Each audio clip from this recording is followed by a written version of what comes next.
Yeah, we're now live on YouTube, Chair. Perfect. Thanks ever so much, Raj. So good afternoon, everybody, and welcome to this afternoon's meeting of Northamptonshire's Schools Forum. It's a fairly busy agenda, and I know there are a couple of speakers to our item number 4, and I'll outline kind of arrangements for how we'll take that particular agenda item when we arrive on that. So just first of all, Raj, are there any apologies that we've had from forum members for this meeting? Yeah, I've received apologies from Sandra Appleby and Siobhan Hearn. Great, and if we could just nod forum members to say we're happy to accept those apologies, that would be great. Thank you. And any changes of forum membership? No changes to report. Okay, thank you.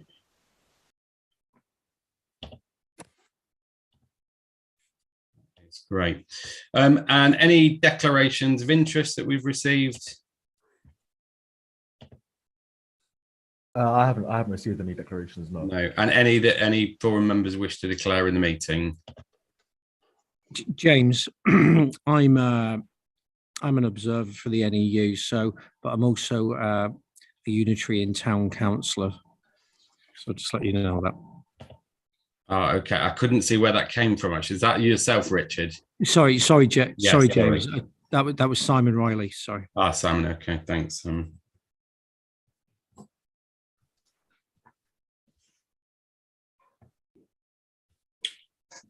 Great, thank you. Okay, we'll move on to minutes of the meeting held on the 10th of February, and obviously those have been distributed previously. First of all, we'll just go through those for accuracy. Any comments on page 1? Which actually in the pack is page 3, so page 3 of the pack. Page 4. Page 5. Page 6. Page 7. Hi, James, can I just ask a question there, please? Please, yeah. So in the the paragraph that starts with the maintained nursery school supplement consultation, it does say that the wider consultation would then be made available to the entirety of the sector. Is that meaning the base rate consultation, or is that referring to the consultation about the maintained nursery school supplementary funding?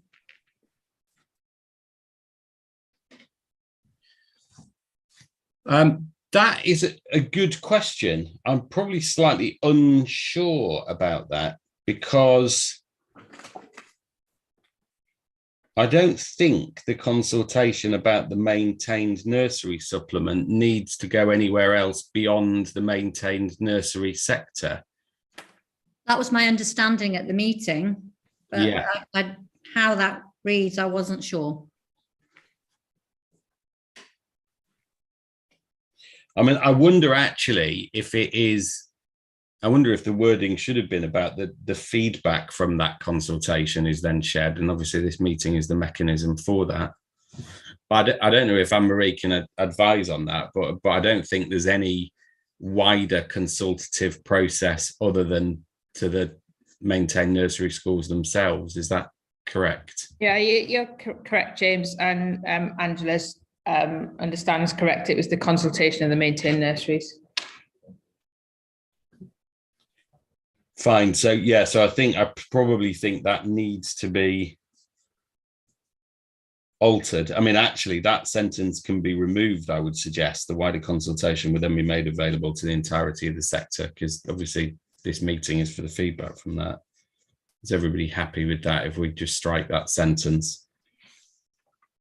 Thank you. Yeah, thanks, Angela. Good point. And page 8 is fairly brief in any event. I think, so if we're happy that they represent a true and accurate record, if forum members could just nod and raise their hand. Joe, is that a happiness or a point to raise? Happiness, I'll take that as thumbs up. Great. Perfect. That's great. In terms of matters arising, I think most of the points there are covered by the current agenda, in that they all either relate to items that are on there. So the only point that we have as in terms of officer feedback was following a prior meeting of Forum, we had some communication from an individual who didn't wish to speak to Forum and wished to contribute anonymously regarding the discussions about specialist support services. They've put that in writing in a kind of anonymous form, and we agreed the best approach for that would be for officers to kind of respond to that anonymously, and I will send also officers' response to their letter also to that individual, so they have a copy of those. I'm not proposing that we necessarily discuss that at Forum, but I did think it was important for the purposes of transparency that obviously all Forum members had sight of that anonymous correspondence, and of course the officers' response to that. So I'm not proposing that we discuss that unless anybody has any urgent or important comments they would like to make on that.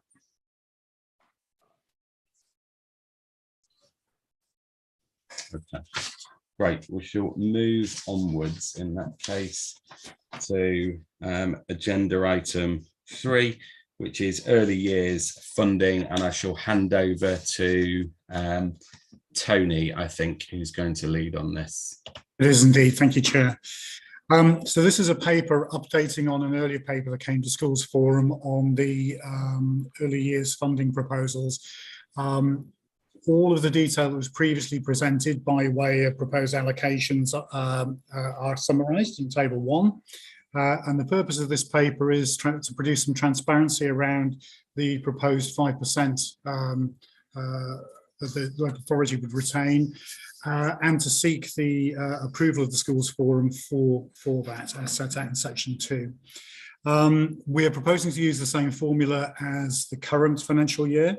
That would mean that the 5% retention would become £926,000, which is £30,000 more. There are some additional costs we're now recognising, particularly around the advisory service, because of disaggregation, the split of the services, the advisory services between North and West. It's worthwhile me pointing out that the funding and business compliance team remains as a single team. So it's hosted by the North and has staff, and usually has staff who are employed by the North and staff who are employed by the West. So in the appendix that you will have seen attached to the papers, there is actually a recharge of roughly £38,000 each way to fund the contribution for, say, the manager's post, which is employed by the North, but a proportion of her salary is charged back to the West. And the same exists for 2 admin posts and a finance post, finance manager post as well. And I think that's broadly by way of introduction what I wanted to say, because people who have seen the paper in advance, a lot of the detail in the paper, which is rather a long paper, has previously been seen. It is primarily about the 5% and seeking the views of the School Forum on how we might use that, and whether they're willing to approve that sum of money.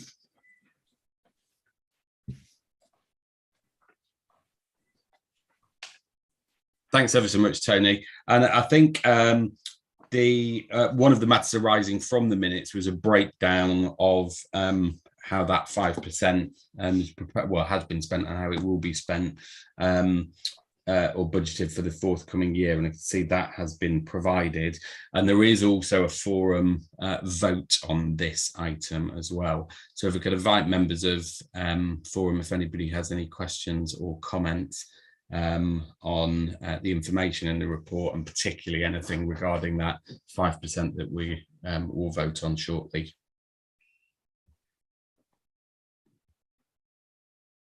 Hi, Angela. It's just to say, if we can make sure that, just a reminder from the last meeting, that this is provided year on year. It's not just a one-off this year because it's been mentioned.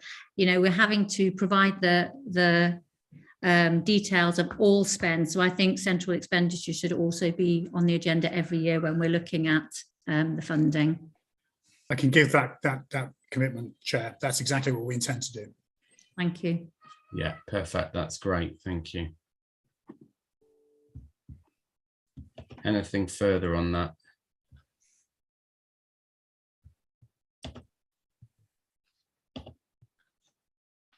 Okay, if nothing further, then I propose that we move to vote. So the vote is on approval for the 5% to be retained for central services expenditure. So all those in favour, if you could raise your hand either virtually or remotely, please.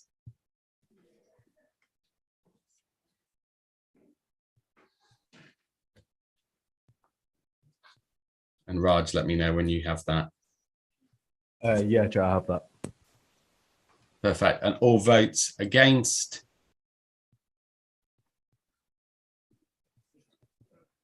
And any abstentions?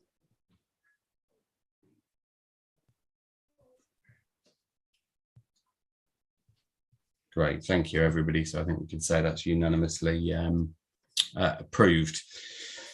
So we shall move on to item 4, which is around the maintained nursery supplement that obviously was discussed at the previous schools forum meeting. And I'll outline just at the outset how I propose that we proceed with this item, because we do have a couple of speakers who've approached myself for permission to give views to forum, and I have agreed to that. I think just before we move into those, it probably is worth saying that one of the clarifications that was sought after the last meeting was from the Department for Education regarding the necessity for a disapplication request to distribute the maintained nursery supplement in a way that was I suppose, different participation rates. So the DFE have confirmed with the local authority that there is no need to submit a disapplication request for that. So in a sense, it is within the local authority's power and gift to distribute that as they see fit. It does not rest on Department for Education permission to do something in a slightly different way, and obviously you will be able to see from the papers some alternative models that have been proposed for our consideration. Probably something else that's really important to say from the outset is that whilst we will at the end of this item ask for views from forum, and we'll probably see if there is a consensus about one of the options presented, it is not a schools forum decision. So that actual decision will be taken by the executive, and I think there's a date in late March for that to occur. So the aim for this body is to give a view on those options, but it is not within our power as a forum to actually take a decision. That is for the local authority to take.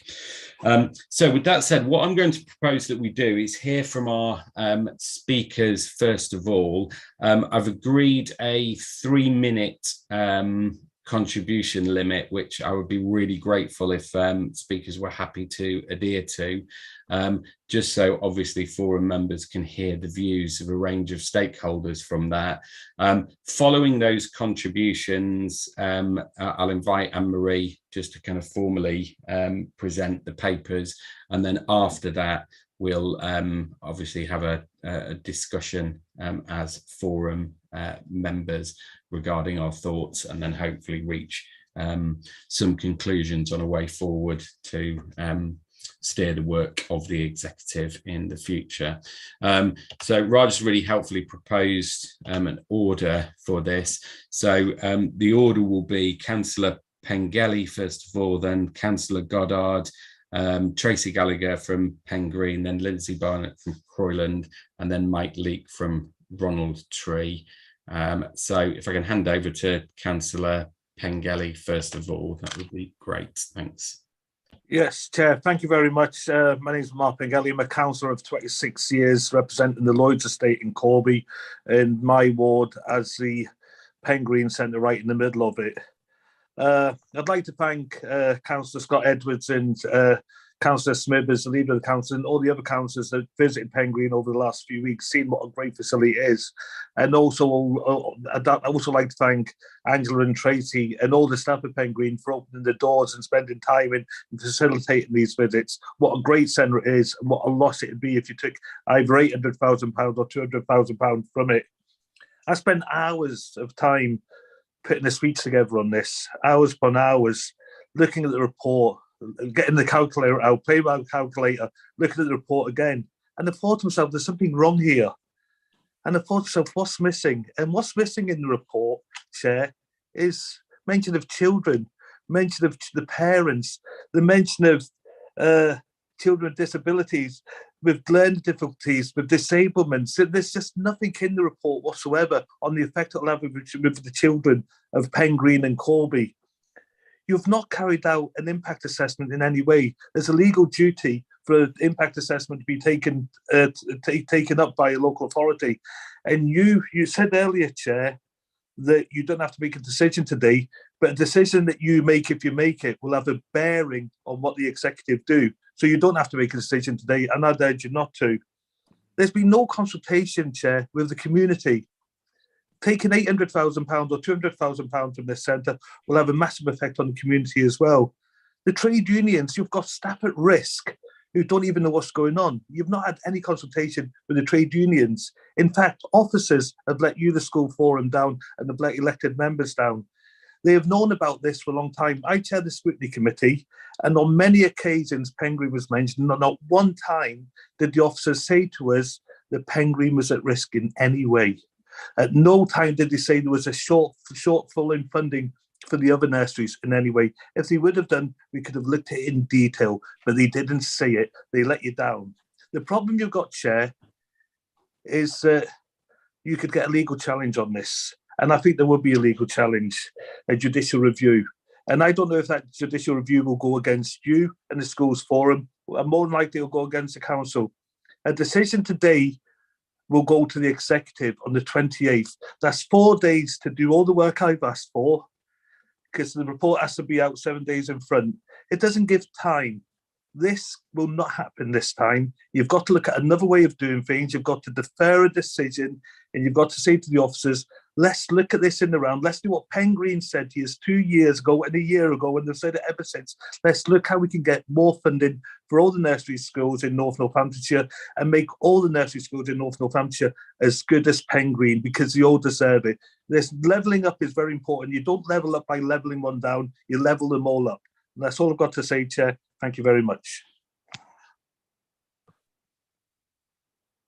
You're on mute, Chair.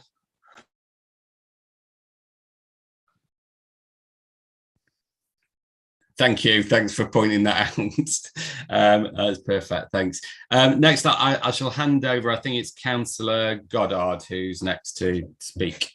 Yes, yes, indeed. Hello, everyone. I'm Councillor Seth Goddard. I'm a town councillor in Corby. I'm definitely haven't served as long as Mark has, but I'm still sort of active and involved. And in fact, on Monday, governors from the Pen Green Centre addressed us in our full town council and informed us about these plans. As Councillor Pengelly said, there's not been any contact with us other than this, really, telling us about these plans to cut their funding. One of which would cut 78% of its funding. And when I heard that figure, I was utterly flabbergasted. You know, I would want to compare it to stealing candy from a baby, but at least a baby can survive without the candy. You know, it's the implications of this funding cut is going to be absolutely catastrophic for the town, for the area. My ward doesn't have Pen Green in it, and yet I still have people who I know have their children attend Pen Green because it is such a fantastic integrated centre. They provide really world-leading services. They provide seamless education, stigma-free social care, interventions in health, partnerships, working with various different relevant agencies. They are the family hub for our town and for our area. You know, let's call a spade here. This funding cut will lead to an enormous risk of it closing down. That's we're not going to sort of beat around the bush here. That is the reality of it.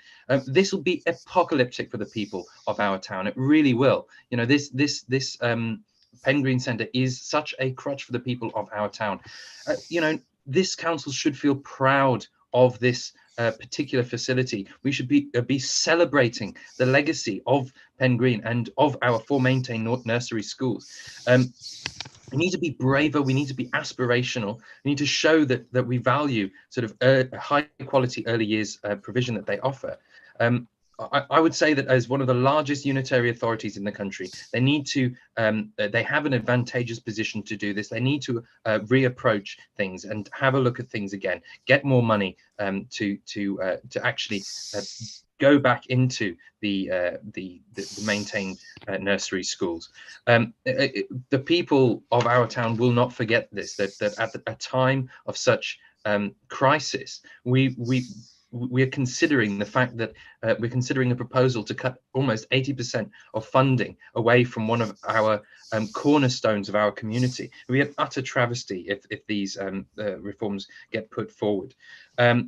You know, the government's pledged to protect funding for maintained nursery schools until the end of the spending review in 2024, but that's not good enough. We need to act now. You need to act now. You have the responsibility and the clout to do that, to act now. You know, let's not forget that when the Department for Education asked this local authority how they would like the maintained nursery school supplementary funding to be split, they didn't receive any correspondence. They didn't receive a reply. So they've applied these hourly rates based on participation only, based on having no response or reply. This sort of the funding that they traditionally and historically has been given is almost £1.5 million. So, you know, this would be an absolute travesty to the centre itself. I can't imagine in what sector in education you could propose an almost 80% funding cut and not either be laughed out of the building or escorted out of the building.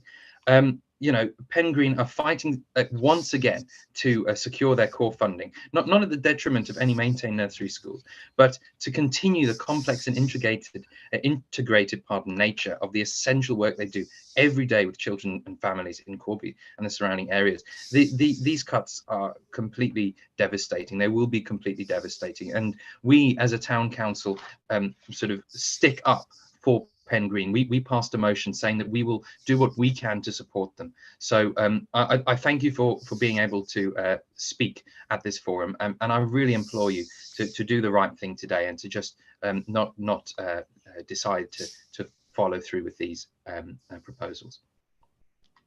Thank you, Councillor Goddard. I'll now hand over to, I think it's Tracy Gallagher, who's next. Hi, James. It's actually me that's speaking, not Tracy. Oh, Tracy, perfect. Apologies. Sorry. Please go ahead, Angela. Thank you. So I would like to start by just talking about the history of funding, because I think there's been some real misunderstanding about this right across the sector.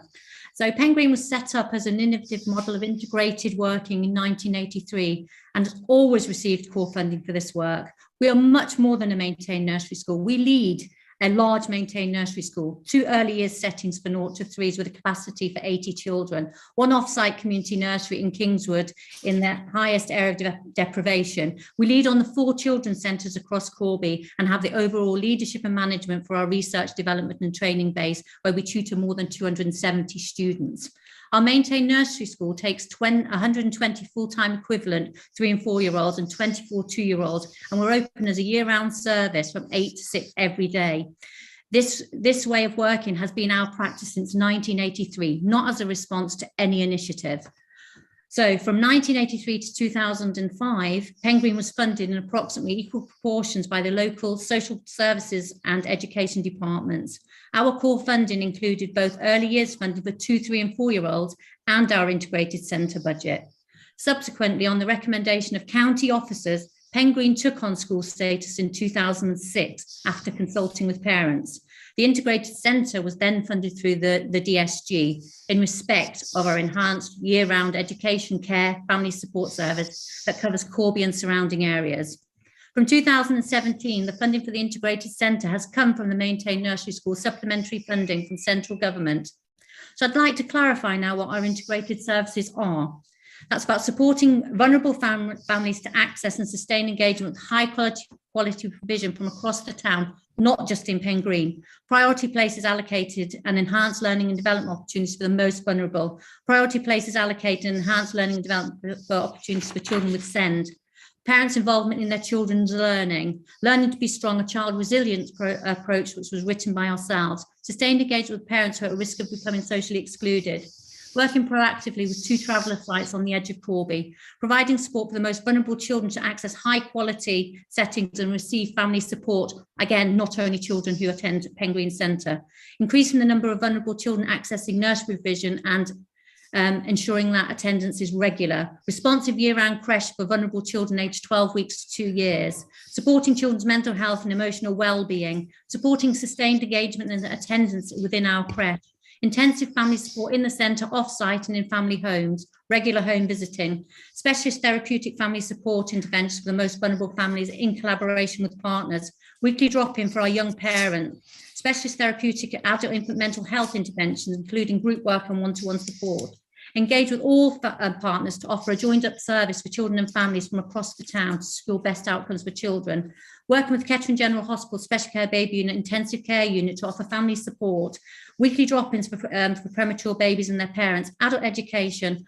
workforce development, which includes bespoke courses, CPD, advice and guidance to the sector, particularly around working with vulnerable families and children with SEND. And then we have our leadership and administration. We work collaboratively with our social care partners to support children on child protection plans, child in need, children in care, special guardianship order, contact visits, supporting families who are fleeing from domestic violence, families who have come into refuge in the town and offer respite places for children in need. We lead professionals on a lot of early help assessments, and we work with partners. Home Start are based within Pengreen. We work jointly to allocate families and plan how they're going to be supported. We work with Sound Foundations, offering group work and one-to-one therapeutic work, Milk and You supporting infant feeding, Made with Many, S2S, the Thomas Fund, Sobel Trust, Family Law and Mind. We have partnership working with health colleagues. Health visitor clinics happen here. The midwife is here working with vulnerable women. We have perinatal team working here in Family Nurse Partnership. Additional support to all our staff working with children and families facing complexity, managing risk and preventing family breakdown. And our additional costs come from running a year-round service, an extended day, 48 weeks per year. And we're offering services on-site, off-site and across the town. And we're operating as the community hub with an open door policy for services and advice and signposting. Our community room can be accessed on a daily basis by parents and partners. None of those above services are part of our targeted groups or intervention that are funded from the Children's Centre funding. So what do we know about our funding? In 2017, Northamptonshire County Council received funding from the maintained nursery school supplementary funding to continue to support the 9 maintained nursery schools and their 2 integrated centres, Pengreen and Camrose, so that is now in the west. The DFE recognised that Pengreen and Camrose integrated centres did not fit neatly into the maintained nursery school supplementary funding model, as we were unique centres and had a long-standing history of being funded for this work. The maintained nursery school allocation for all 9 nursery schools in Northamptonshire County Council was a lump sum payment of £690,619. And this was based on participation, 50% of head teacher's salary and some ICT funding. At this time, at the request of DFE, the local authority were encouraged to submit a second Section 251 return to demonstrate the true spend on their maintained nursery schools, and this included their 2 integrated centres. The DfE made an implicit arrangement for this work of the 2 integrated centres, and there was an upwards adjustment from 690,000 to 2,174,619 to reflect the lump sums that had previously been paid to Penguin and Camrose. This resulted in an extra £1,484,000 coming into the local authority in addition to the lump sum payments for the nursery schools. This was not a supplement for discrete purposes, but core funding for our centres. In March 2022, DfE have clarified, following the data assurance exercise in 2017, Northamptonshire County Council maintained nursery school supplementary funding allocation was adjusted upwards to reflect the lump sum payments that have previously been paid to Penguin and Camrose. This was done by reflecting the historical lump sums in the LA's hourly supplementary funding rates. So since that point, funding for the lump sums became part of the maintained nursery school supplementary funding, and there's no distinction made within the supplementary funding for any different funding streams which have previously been allocated to any particular maintained nursery school. Northamptonshire County Council honoured this arrangement, valuing the work of Penguin and Camrose, and we've continued to receive our core funding each year with a reduction. We continue to be one of the largest integrated early years centres in the country and have been funded in this way to support the challenges by Corby families for 39 years. Our work has always been outstanding, and we've worked tirelessly to attract additional funding to offer more services and bring more assets to the local authority. We didn't complete the consultation as it did not allow us to continue without selecting one of the proposals, and DfE had informed us that this application process wasn't relevant, so therefore proposal 2 and 3 were void. Angela, I'm really sorry, just in the interest of time and parity. I'll wrap up. Yeah, I'm just nearly there. So proposal 1 would have meant we would been professionally negligent to select that option, knowing that it would decimate our services. We've had a conversation with Will Quince. There's 60 million available and only 53 million of that has been spent. So North Northants needs to present a case to DfE for additional funding for 4 maintained nursery schools, as this is what the children deserve in our authority. Why put up with levelling down of service by spreading resources when we should be levelling up? Maintained nursery schools have suffered too many years of underfunding, lived through the pausing of the early years reforms and policy that has meant change to the funding. This is a local authority and national issue, and it needs addressing immediately. I'm more than happy to lobby central government so before we lose our maintained nursery schools. This must not be a tick box exercise. This has to be about children and families. And I urge all school forum members to abstain from voting. And I know you've now said that's not going to happen, and urge the local authority to secure additional funding for our maintained nursery schools at the integrated centre. Thank you. Thank you very much, Angela. Thank you. And our next speaker is Lindsay Barnett from Croyland. Hello, thank you for allowing me to present today. I'm Lindsay Barnett and I'm the Executive Head Teacher for 4 nursery schools, 2 fall within the north, which is Croyland and Highfield, and 2 within the west of the council. I've been involved in the nursery schools and the challenges that we face regarding funding now for over 17 years. One of my schools in the west is Camrose, which has historically received additional funding as an integrated centre, similar to that of Pengreen. This funding is also currently under consultation with the West Council. I'm aware of the historical funding for the 2 integrated centres, which in 2017 was placed within the maintained nursery school funding pot, which was allocated to the council. When the funds were moved into this pot, the DfE have now said that they lost their ring-fence status. So in hindsight, this decision has been detrimental to both Pengreen and Camrose. From meetings with the DfE, they have provided clarity that there is now one pot of funding based only on participation levels of the universal 15-hour offer for 3 and 4-year-olds. As Northamptonshire County Council formed 2 separate councils, the North have seen a reduction to the participation due to it being higher in the West. As a head teacher of both an integrated centre and 3 other nursery schools, I believe that as we now have one pot of funds for the 4 schools, these funds should now be distributed more fairly, and that part of the formula used should be based on how it is allocated to us, which is participation levels. Based on my experience leading 4 different schools offering different levels of service, there should also be some elements of the formula that is based on the additional services, such as the extended day, all year round provision, 2-year funded places and deprivation levels within the communities they serve. This is something that we have raised with the West Council, and the West are currently considering adding some element of distribution based on deprivation. As a head teacher of an integrated centre which provides a range of additional services for children and families in what is known as one of the most deprived areas of the country, I have seen firsthand the positive impact these services have on the children that need it most. But I also see the positive impact that our other 3 nursery schools have on our most vulnerable children, even though they are not integrated centres. All of these schools are at breaking point financially. Of the options presented to us, option 2, known as the halfway house, would allow for a small increase in funding for the 3 nursery schools in the north, which are currently at breaking point.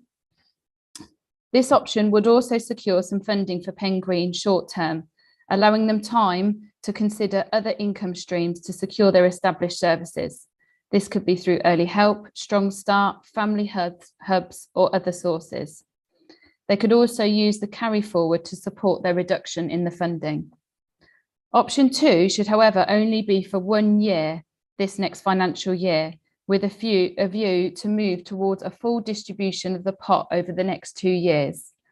This should be based on the formula, including the variety of factors that I've outlined above, which is participation, the services offered at each school, and deprivation levels. You've presented now 2 further options, which is options 4 and 5. These have not even been shared or consulted on with the nursery heads. I will briefly outline why these 2 options should not be considered and are not viable for Croyland and Highfield. Firstly, you outline that these are to reflect the extended offer at Pen Green. Can you be specific as what this extended offer is and why this will continue against how the funding is allocated to the council? There are extended offers which are included, for example, at Croyland, which is open all year round with an 8 till 6 provision for 50 weeks of the year. There is no formula shown to how these percentages of 20 and 25% have been calculated, and the options are not based on a fair way of distributing this funding. Uncommitted balances have also not included this year, for which for some of the schools are much higher than what have been presented. In options 4 and 5, the proposed additional funds that would be seen at Croyland and Highfield will not even cover the current deficits those schools hold. For example, Croyland is at a 65,000 deficit in year. The funds being allocated will not even cover this. You can see in both these options that one school alone would retain a carry forward for more than the total allocation being given to the other 3 schools.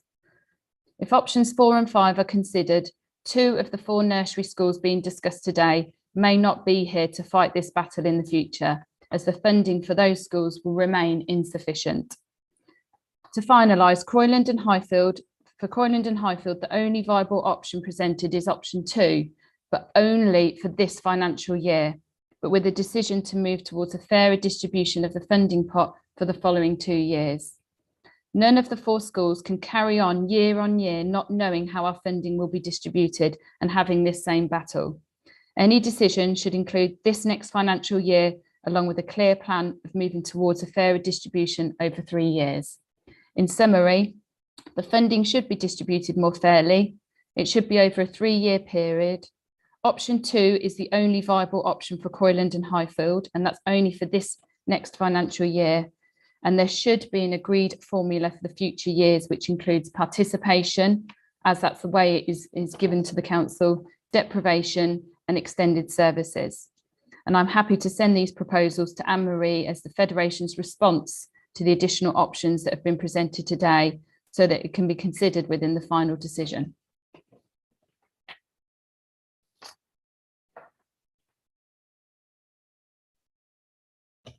Thank you ever so much, Lindsay. And final speaker is Mike Leake, who I think is from Ronald Tree. Thank you, Chair. Yes, Mike Leake, Chair of the Finance Committee for Ronald Tree Nursery School in Kettering, I thank you and the forum for allowing me time to present here today. So Ronald Tree Nursery currently has 121 pupils aged 2 to 4 years old. It is situated in a recognised area of deprivation and is on a ward identified as part of the government's levelling up agenda. 87% of our pupils fall into a category of vulnerability. We have been forced to cut our spending to the bare minimum in order to produce a 3-year budget plan that stops us going into deficit. Staffing numbers have been cut, as have staff hours. The team of practitioners now arrive with the children and leave when they leave. There has been no money for building maintenance. Staff have to come in during school holidays to paint and repair the setting as best we can. Resources are a tiny part of our budget, and the resources we do have are now coming to the end of their shelf life. In line with national figures, we have a growing number of children arriving in our setting that have additional needs who require a higher ratio of staffing than we can currently afford. This is simply not sustainable. We have fully engaged with local authority, Northamptonshire and now North Northamptonshire, to share our finances and be completely transparent about our spending. All Northants nurseries were asked to engage in this collaboration through several virtual meetings, along with a thorough diagnostic tool. This highlighted the huge discrepancy in funding between the settings and prompted a review of the allocation of the early years maintained nursery school supplement.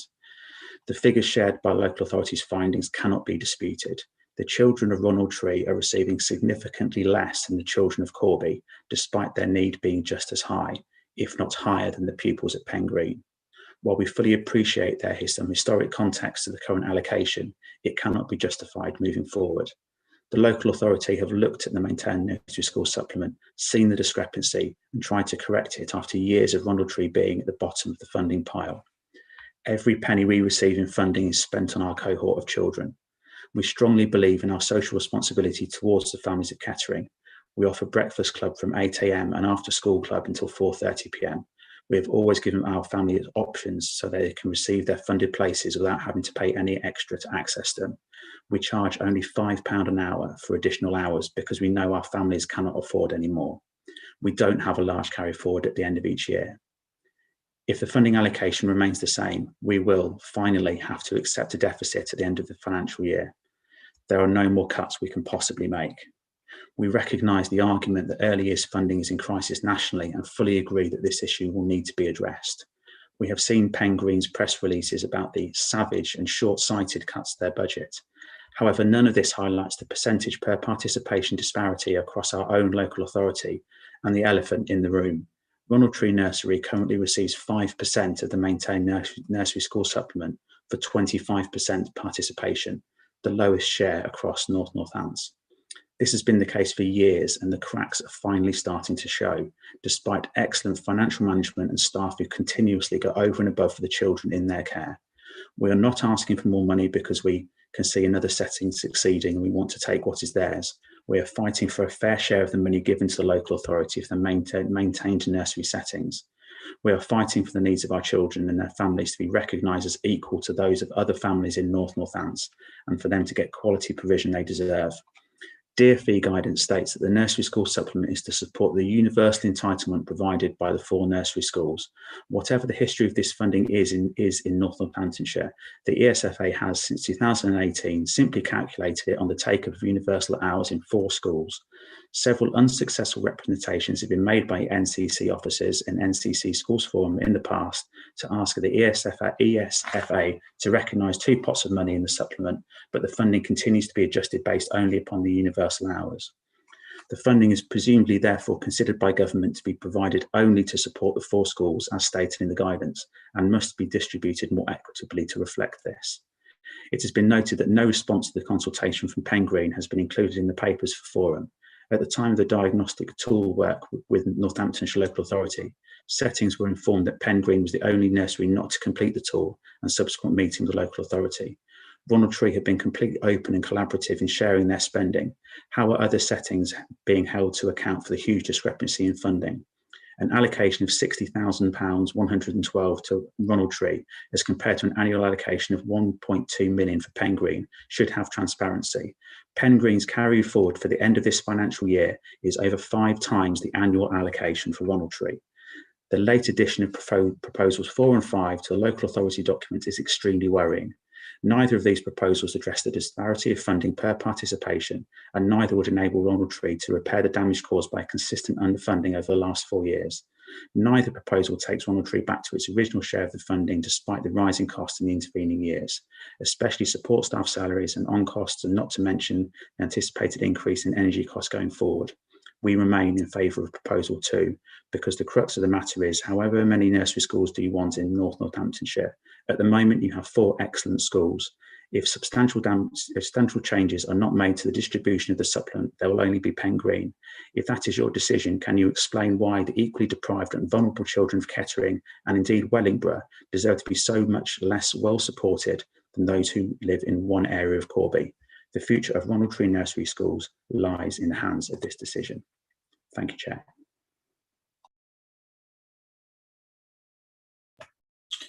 Thanks very much, Mike, and thank you to all of the contributors there.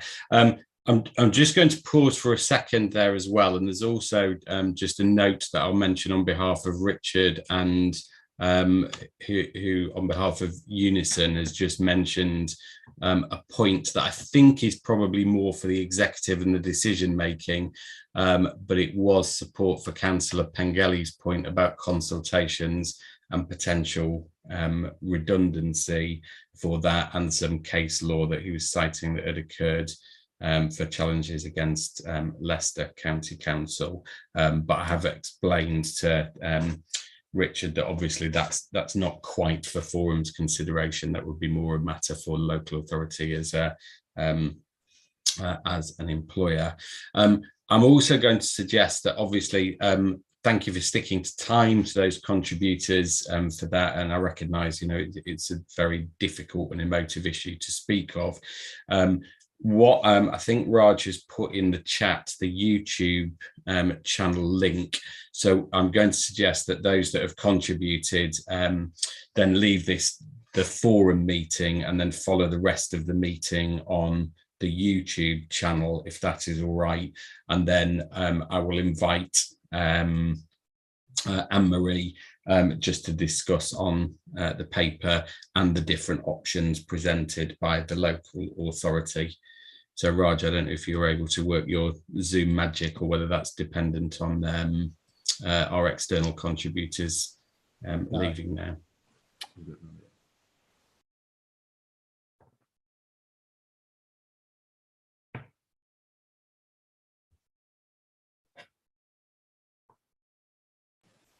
Yeah, Chair, that's everyone.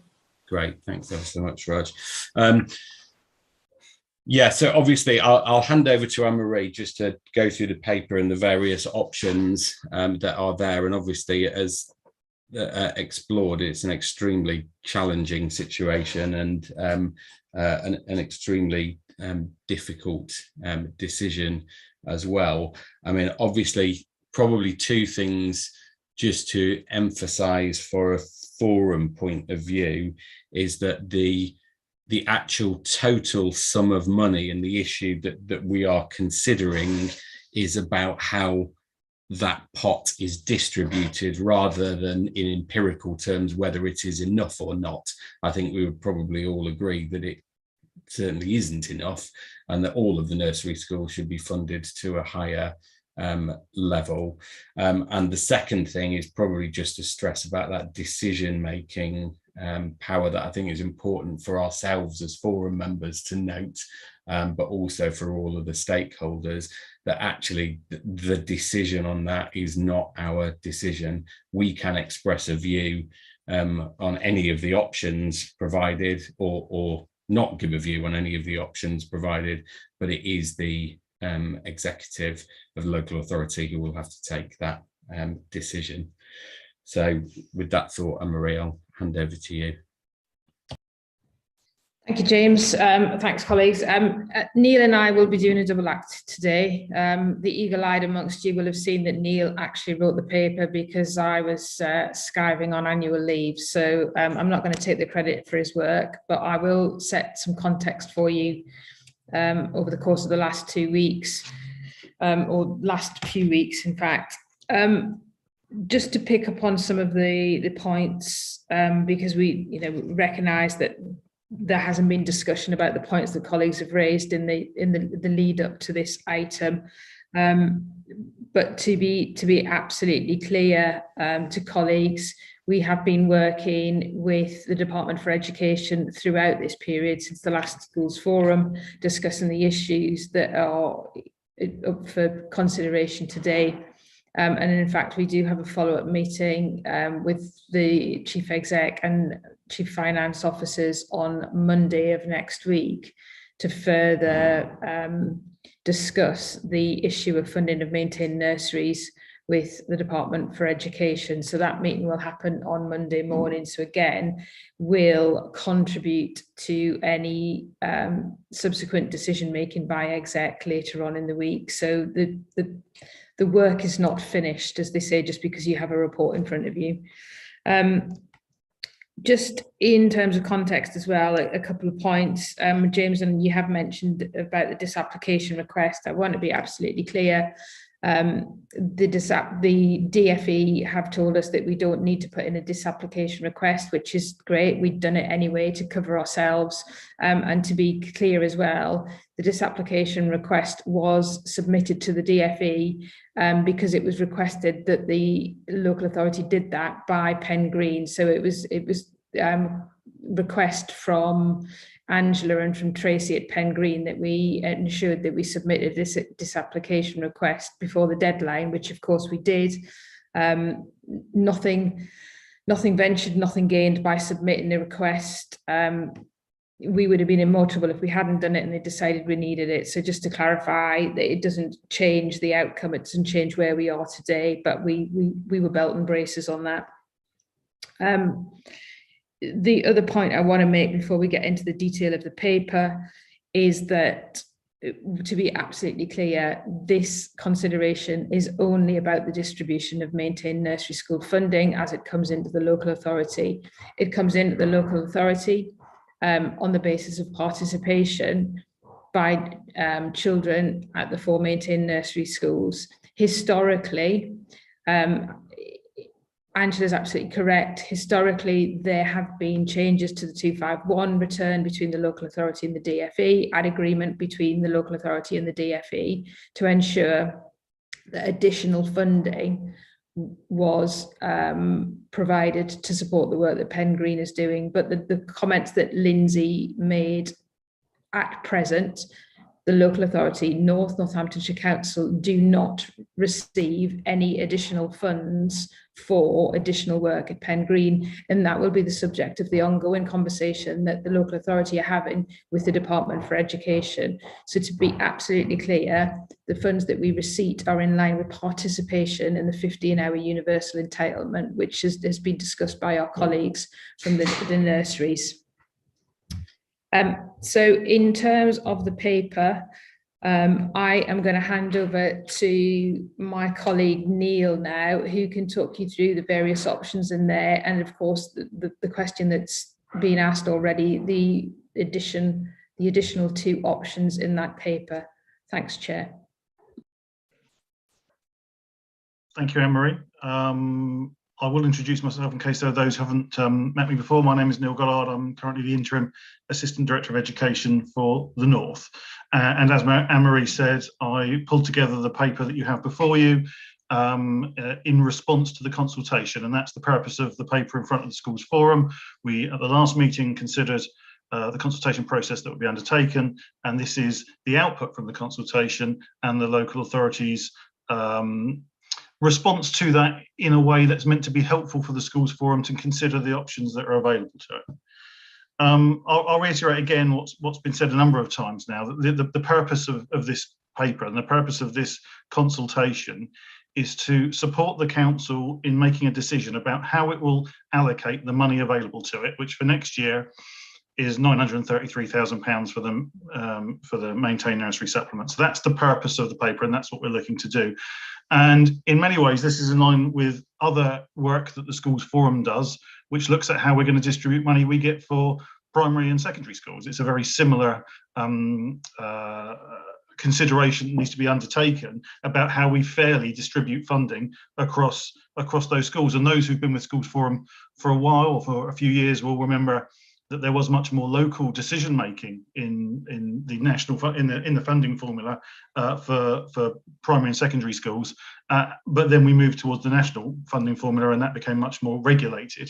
For maintained nursery schools, this is part of the funding that they receive since 2017-18 as a change to the funding regulations. And once again, the forum are a statutory consultee about how the money that comes into the council is then spent to ensure the best outcomes for children and people across the area within the resources that we have available to us. And that's always the caveat for the schools forums work. We have to do this within the resources that's available to us. And that's what we'd expect us to do for other parts of the formula and the other things that we fund and we try to do around high needs and those other things. There's lots of work going on around that. And this is the element around maintained nursery supplement. So the consultation that went out had 3 options, and those have been discussed already.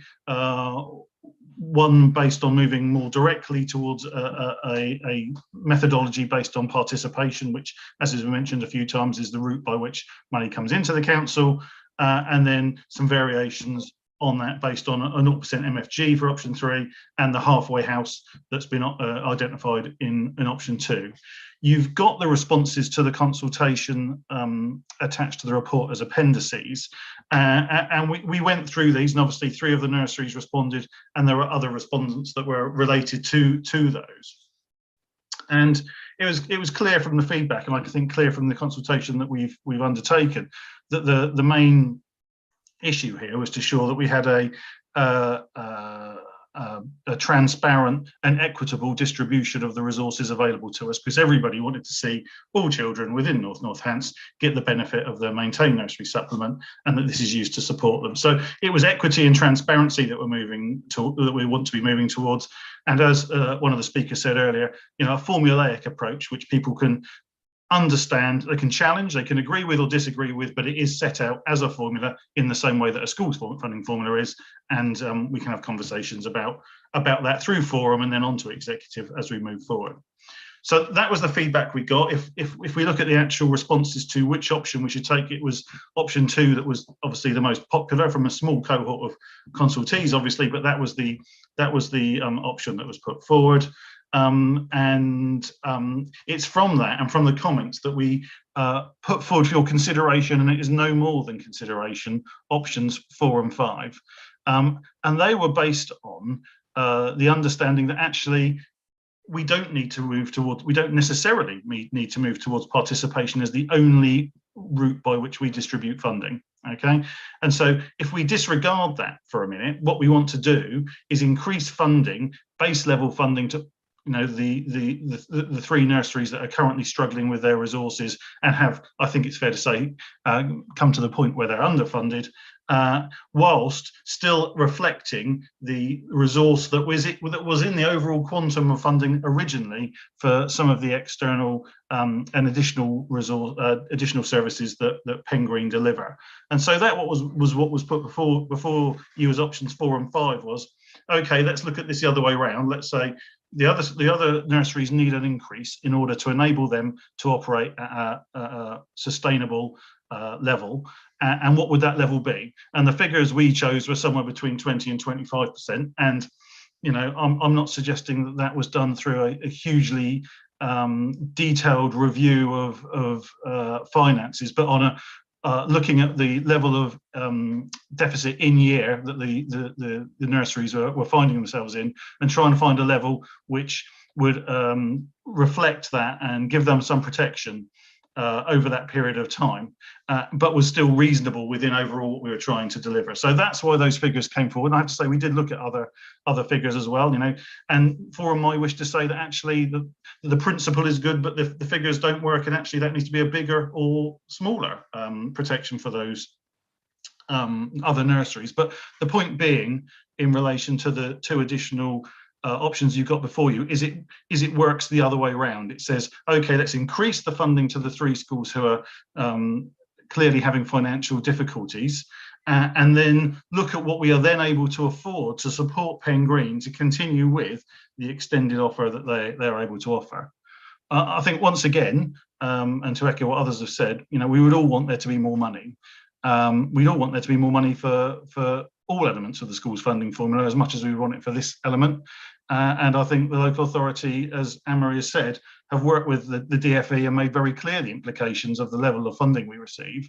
And if there is more to be done in terms of lobbying about the overall quantum, then I'm sure we can engage with that positively. But for today, and for the decision or the views that are required from the schools forum, is we have £933,000. How do we distribute that as fairly? What are the principles? What are the messages you'd like to give to the executive as they make their decision-making process? And what should they be considered? And then potentially, of course, where do we go from here? Okay, so this is a solution for 1 year. And we might want to look at how we go forward from this point. But like I say, my overall summary of the consultation was there needs to be an equitable distribution of resource, that needs to be as transparent as possible in terms of the process by which we do that, and understandable, and that we need to understand the pressures that the nurseries are under. We accept that all nurseries have pressures. We accept that we would like there to be a larger amount of money to distribute, but we have to undertake the role that's before us, which is how do we use the money to get the right outcomes for the children and young people of Northamptonshire. And like I say, I understand the difficulty of this. I understand that there is strong feeling about what we can do, but once again, this is not about the local authority redirecting money out of maintained nurseries. This is about looking at the amount of money we've got available and using it as effectively as possible. And I think that's the views that we need to take from you that will enable us to ensure that executive makers informed a decision as is possible. So I hope the paper itself sets out many of the other factors that go with that. I'm sure Anne-Marie and myself are happy to answer questions, and we will absolutely be listening to your conversation and debate and be looking to take that forward into the executive decision-making process. Thanks, Neil. And I get, one of the reasons it's such a difficult situation is that essentially the amount of money in the maintained nursery supplement is not enough to support the great work that all of the 4 maintained nursery schools currently do. And in options 4 and 5, that is essentially, and you must let me know if I have understood this correctly, that is about the council finding additional funds to put into the maintained nursery sector. That is correct, isn't it? No, no option increases the quantum. There's £933,000, whichever option we take. Like I say, options 1, 2, and 3 that were presented as part of the consultation were with a view and an understanding that we should or might want to move towards participation as a means of distribution. Okay, options 4 and 5 move away from that and say what we actually want to do is protect the nurseries that are struggling and then ensure additional resource that we can afford is made available to Pen Green. But there's no additional funding in this. It is the 933k. I know the figures have changed somewhat from the consultation, and I'm sorry about that, but there's been some clarification of how much is available. And the good news of that is the consultation was based on a figure of 600,000, and we've actually been able to clarify that to the full amount of 933, which is our available resource, by offsetting the deficit that we've got into this year by allocating more than we've got. So I'm sorry if that wasn't clear through the report, but you're absolutely right to make that clear, Chair. This is about 4 and 5 are equally just a different way of distributing what we've got available to us. Yes, but it's an increase because of the adjustments back from the original consultation, isn't it? Is that? It is, yeah. Options 1 and 2 are restated in the report, yes, with the higher amount, and then following on from that, and 4 and 5 are then based on that higher amount. So the potential impact that was originally modelled through options 1, 2, and 3 has been reduced because the local authority has worked and continues to work to ensure the maximum is available to this pot as we possibly can. Yes. So the total amount since the consultation at the last meeting has increased by approximately 300,000, hasn't it? That's exactly right, which reflects the overspending this year where we've allocated more resource than we had available to us.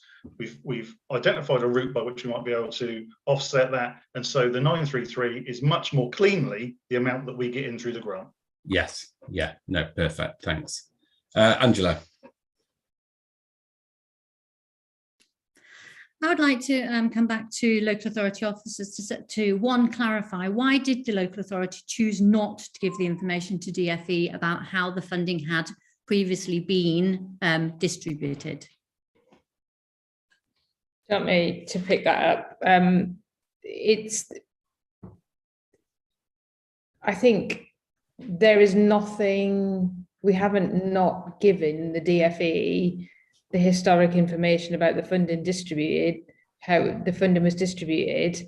You know as well as I do, Angela, that we're talking about Northamptonshire County Council, and actually none of the current local authority officers, either within the Finance Directorate or indeed the Children's Directorate, were present or part of Northamptonshire County Council, and we are entirely reliant on our colleagues in West Northants to provide us with the information about the historic Northamptonshire County Council funding arrangements. We are working with our colleagues in West Northants, and we are working with our colleagues in the Department for Education, but it's a matter for us to go back into public record, as it is for our colleagues in the DFE to go into public record, to ascertain how that funding was distributed and how decisions were made. Okay, so I have papers that will show that it came in as 2 lines in 17-18. So you had the 619 for the maintained nursery school supplement, and there was a line that was for Camrose and Pen Green. I have confirmation from the DFE, and I said it today as I was speaking, to say that that funding was come in for Pen Green. They have a very clunky system, and the only way they could distribute that funding was through the hourly rate. So the local authority and maintained nursery schools appeared to have an uplift in funding, but that uplift wasn't ever given out in that way. I've also gone back to look at what would have happened with the funding in 17-18 when we all received a share of the 691, and if it was based on participation, Pen Green would be getting 91 pence for the children that were in their nursery. Croyland gets £1.27 based on the children in their nursery. Highfield got £1.26 based on the children in their nursery, and Ronaldtree got £1.50. So when we're talking about being fair, transparent and equitable, I would like some more work to be done that goes back to those original proposals. We didn't shout and scream because it felt fair. It was never based on participation. It was based on head teachers' salaries. Everybody in this local authority knows that Pen Green and Camrose were funded differently. We always have been. And that 1.4 million, 5 million, whatever we want to say it was additional money that came into the local authority and was recognised in that way. I would like to know why, because nobody's had a conversation with us to say we're no longer offering those services. And that money shouldn't be there. I would actually put a challenge out to say, if that money isn't going to be used for those services, then we should be going back to the DFE and saying those services are no longer available, and they should then remove that money from the maintained nursery school supplementary funding, because that's what it was given for. Chair, just respectfully, can 2 things. One, it's not appropriate for us to discuss Camrose, which is a West Northants nursery, and I don't feel comfortable for that, because I know Angela was indeed upset when West Northants discussed Pen Green at their schools forum, so I think it's not appropriate for us to discuss that. And I think where we would all like to understand historic decision making, I think it's not appropriate for officers in North Northants to discuss the previous business of Northamptonshire County Council, because we weren't party to that. I don't feel comfortable discussing the business of a different organisation. Just a reminder that we are concentrating today on the distribution of the, as Neil has said, the 933,000, and it's not a matter for discussion today about historic decision making. Thanks, Anne-Marie. Can I just clarify something on there, though? I mean, it may relate to this, and I don't know whether you'll be able to answer this, or this is something for the DFE. So presumably the maintained nursery supplement is paid to all local authorities with maintained nursery schools, and they must have a formula for ensuring that that is equitable. So I guess the question is the total amount that we are receiving for, and yeah, if you set aside the historical thing for this year, is that based solely on participation rates? How have the DfE come up with that figure for Northamptonshire? Or does it actually include some recognition that there are additional services provided through Pen Green? And if it doesn't, and the DfE want those services to continue, then is the avenue to push the DfE to properly fund those? So we've had in conversation, James, and I think Neil may want to come in when I'm done if I miss anything. We've had confirmation from our colleagues at the Department for Education, and likewise our colleagues who were previously county council employees, that the decisions were made on the allocation of maintained nursery supplementary funding to Northamptonshire this year is based entirely on participation rates at a fixed rate. And that is how the DfE have confirmed to Northants that the money has come into us. And that's how our colleagues in West Northants have confirmed that the decisions were made as the new unitary started. So both North and West Northants received their maintained nursery supplementary funding against a fixed rate against participation levels. And Neil might want to correct me if I haven't got that quite right, or is there anything he needs to add? Thank you, Emma. Chair, I just wanted to answer your first question, which is no, not all local authorities get maintained nursery supplement, even if they happen to have maintained nurseries. It's more complicated than that, and there is a history to this, and the level of funding that each local authority gets is not aligned. It was always meant to be an interim measure whilst the broader early years funding issues were addressed. So, you know, as a national funding formula, I guess if you were to do a review, you might say it's not really fit for the purpose for which it's trying to deliver, and we're seeing the impact of that here. And I was only going to agree again with what Anne-Marie said. You know, we can talk a lot about the history, and it is complex. However, we are clear that we have £933,000. We have 4 maintained nurseries. Our requirement is to ensure that they can operate and deliver the 15-hour free universal offer, and there may then be resource available to support things over and above that, as has been the result of historic decisions that were made about how the DfE have funded us. But we do need to focus on, as Anne-Marie said, what we do with what we've got available to us. And the final thing I'd say is, you know, we've set out some options in front of you. You know, there's the absolute opportunity for them to say, actually, can you consider something slightly different or significantly different from that? We can. This is a consultation process, and the forum is a statutory consultee. So there is that opportunity as well. But hopefully that's answered your first questions, Chair. Yeah, no, it has, absolutely. I mean, the bit I just wonder about that, you know, and I appreciate that, you know, it is difficult to go back into the history of another body, but I just wonder whether that there is any opportunity to go back to the DfE and say, look, you know, if historically you have funded in 2 different lines, and what you're telling us now that this amount of money you've given us is purely participation, then where's that other line for the additional work for Pen Green? I mean, that may be a non-starter. Yeah. James, just to confirm, that has been part of the conversation that I and Neil, finance colleagues, and indeed the chief exec have been having with ministers and with the Department for Education over the last few weeks. So, you know, we recognise, as has been pointed out, that there is a discrepancy in the award of funding to the local authority now as to against, you know, previous awards of funding to the local authority, and how, again, that was distributed. There are a number of factors at play here. If it wasn't so complex or complicated as it is, we wouldn't still be here, still having the conversation. But yes, you know, the point that you made is absolutely valid, and it will be part and parcel of the conversation that we have again on, you know, first thing on Monday morning. we can distribute our funding against participation, which is, you know, predominantly the route that we're taking here or suggesting here, so that it's clear and it's transparent, and colleagues can engage with the process and understand the process and how decisions are made. Notwithstanding, there is still a discrepancy for the historic lump sum that was awarded to Pen Green. And that's a matter of discussion with the Department for Education. If they want us to continue to do that, then they need to give us the money to enable us to do that.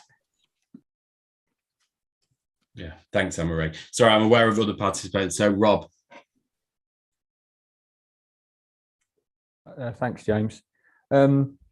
Yeah, it's difficult. I can't really give a view on an option because I would need to know about the outcome of that discussion between the local authority and DFE. I was there on the forum when that historical difference was made, and how there was certainly an additional 1.48 million that was there that had been previously there for Camrose and Pen Green,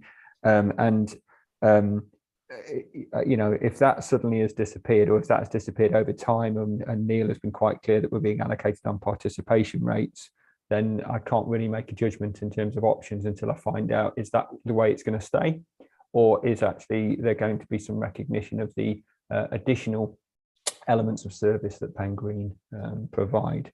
Just a couple of questions though. One is, somebody said during these discussions that have been having over the last few minutes that the recognition of the historical claimants was now potentially included within the hourly rates. Is that correct, or is that incorrect? That's my first question. I've got something else to offer as well, but can somebody answer on that one?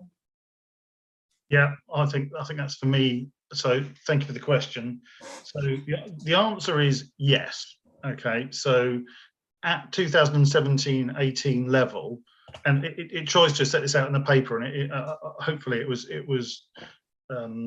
know, understandable within that at 2017-18 levels, we ended up with an allocation, a total allocation for Northamptonshire. Okay, since that point, that amount has then, in order to calculate future allocations, has been the base of what we get in the future years. So and it's more complicated than this, and it kind of sets it out in the report more clearly. But you know, if you take what we get last year, divide it by the participation hours that we had last year, it gives you an amount per participation hour.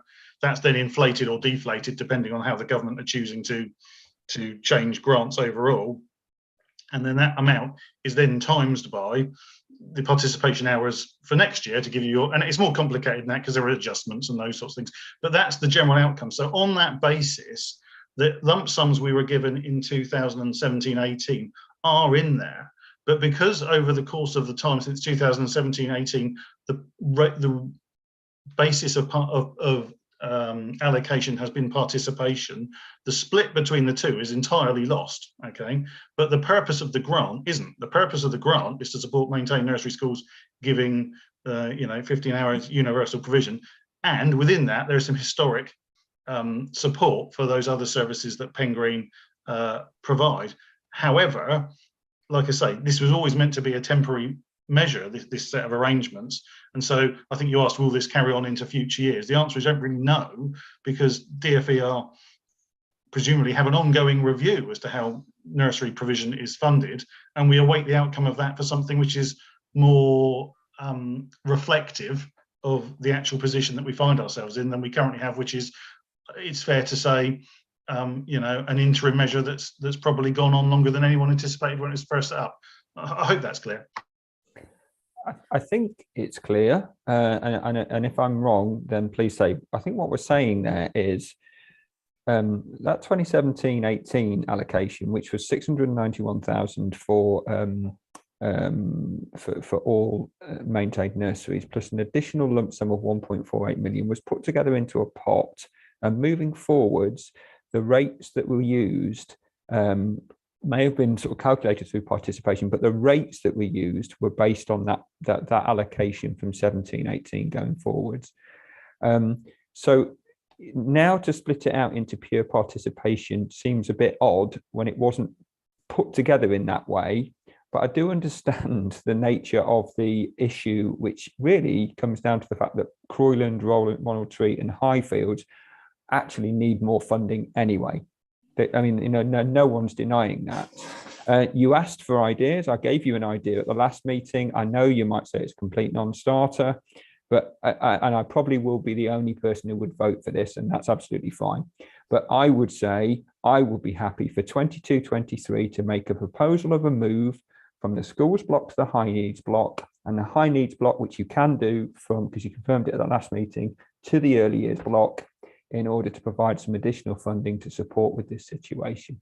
And you said you could do that last time, but you chose not to.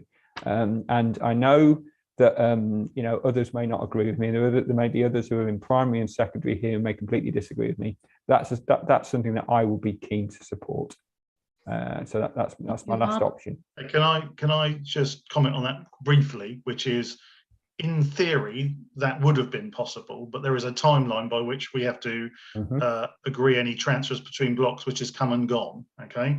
However, we could, if the forum felt that was an appropriate thing to do, and the executive then agreed, have a conversation with the DfE about how that might be achieved. But I just want to be clear that the timeline technically has haven't gone. The other thing I would say, of course, is the high needs block is significantly overspent. And any further transfer would be over and above the 0.5% that the forum's allowed to manage, because we've already done that. So there would be a process, is what I'm saying. So I don't want to say, no, that's not possible. I just want to say there is a process for those sorts of transfers, and that has happened. And so that would require some conversation with the DfE if the forum felt that was appropriate and an executive wanted to take that forward. Thank you, Neil. Thank you. Thanks, Yoki. Thank you, Chair. I just wanted to share with you how the allocation of our maintained nursery school supplement is allocated to us, if I may. Of course, yeah. Okay, let me just share my screen.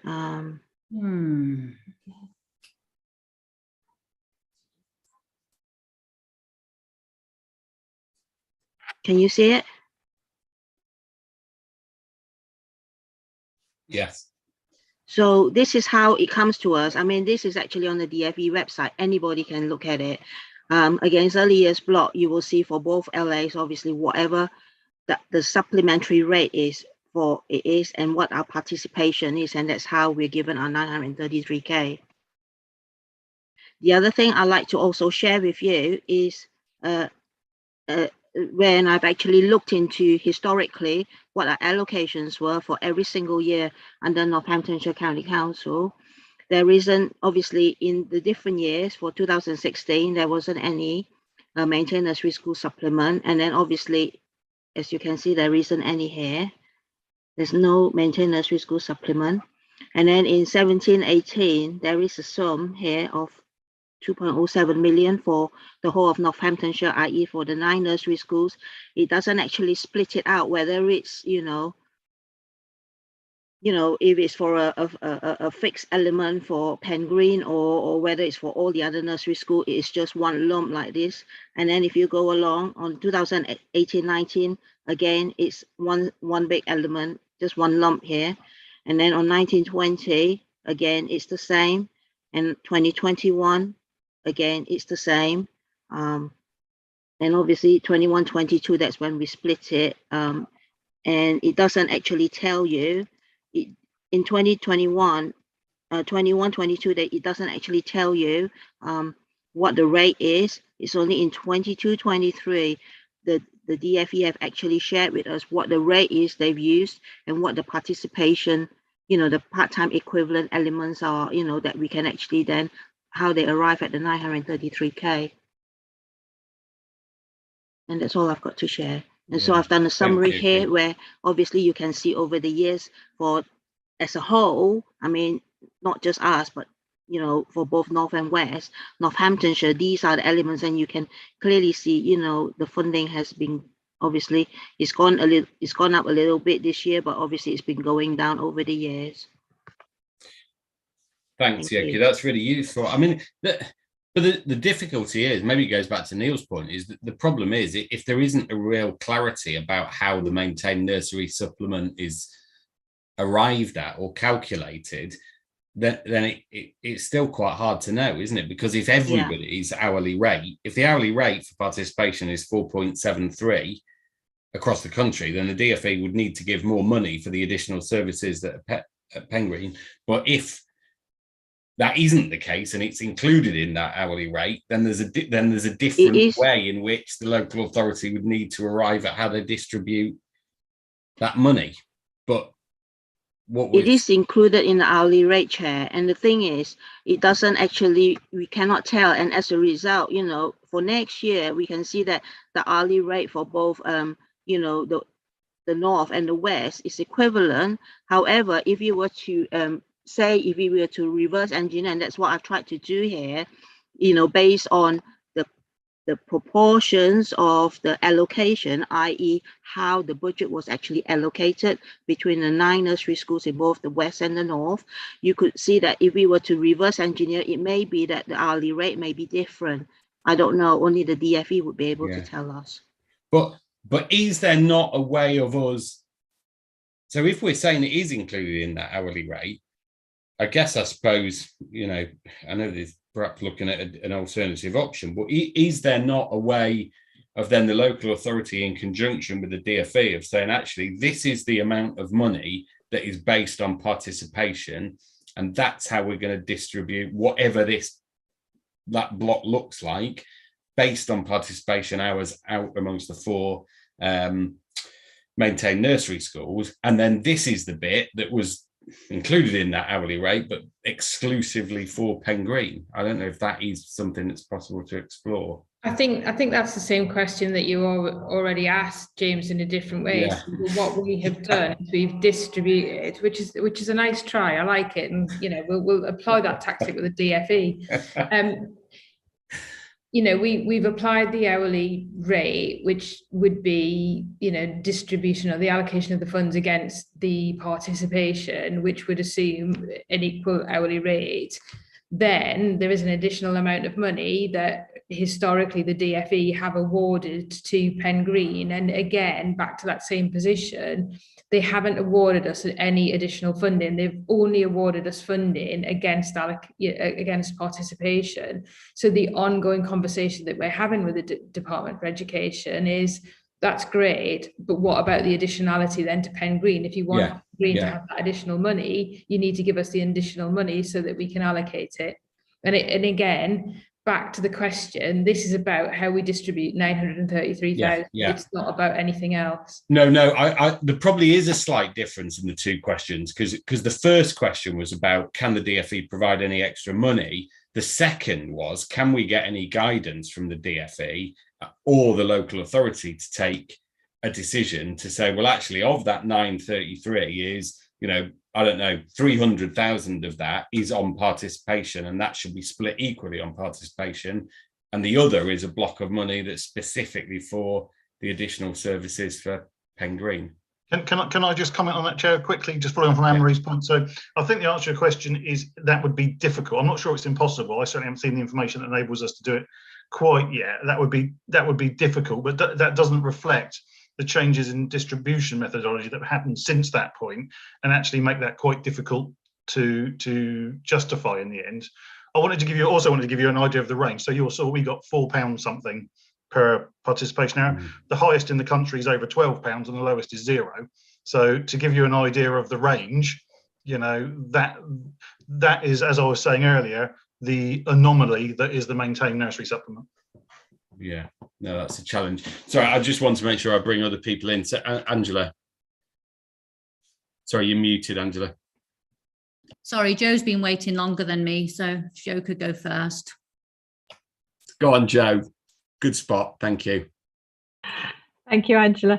I was just going to come back to the point that you have just made. I've had my hand up and down because every time I think of a question, somebody else asks it for me. So thank you, Rob. Thank you, James. But it was that bit about what are other nurseries in other places getting, and what is the difference between what theirs is? And I know you were saying that there's a range from 0 to 12, but there must be an average and there must be something consistent. There's nothing. That to me, it just seems bizarre that we can't separate out. And the other thing I would say, and I completely understand everything that Pen Green does for all of its children, but what we should be aiming for is that all those other nurseries are able to do something similar for the children that live in those locations as well. And we've got to find something that enables all of our children to benefit from what is available to the children in Corby. That's me. Done. Thanks. Angela. If I can just come in, we're going to go round and round in circles here. You know, there has, and I said it again, that our maintained nursery schools are in dire straits. You know, we've talked about the maintained nursery school supplementary funding. It's from 3p through to £12.76. I've looked at it all. I've been working on it for the last 4 weeks. And what seems to be missing here, we've gone to this participation rate. You're choosing to ignore history, although in your paper you're saying you're going back and looking at the history of the grant. I was part of the history and won't ever forget it, because you know it meant more money coming here. But I don't want to keep arguing about how we're going to split it, what we're going to do. And Anne-Marie, you said you asked for disapplication because I asked you to do it. So now I'm asking you to go to DFE and ask for more money for the maintained nursery schools based on a pot of money that was received, where 2/3 of it historically was for 2 integrated centres, and only 1/3 of it was for your maintained nursery school money that was paid as a supplement. This maintained nursery school part was for 1 year, and because of what's happened in the country, it has continued, and we should be being paid on the same level as we were in 16-17. That was all the offer was. So in actual fact, the maintained nursery school lump sum payments, which I just told you, the highest, if we try to do the calculation in 16 or 17, 18, we're looking around £1.25. So actually, Northants has got a very, very low maintained nursery school supplement allocation. It looks like they've got £4.73 coming in 22-23 because the integrated service budget is there.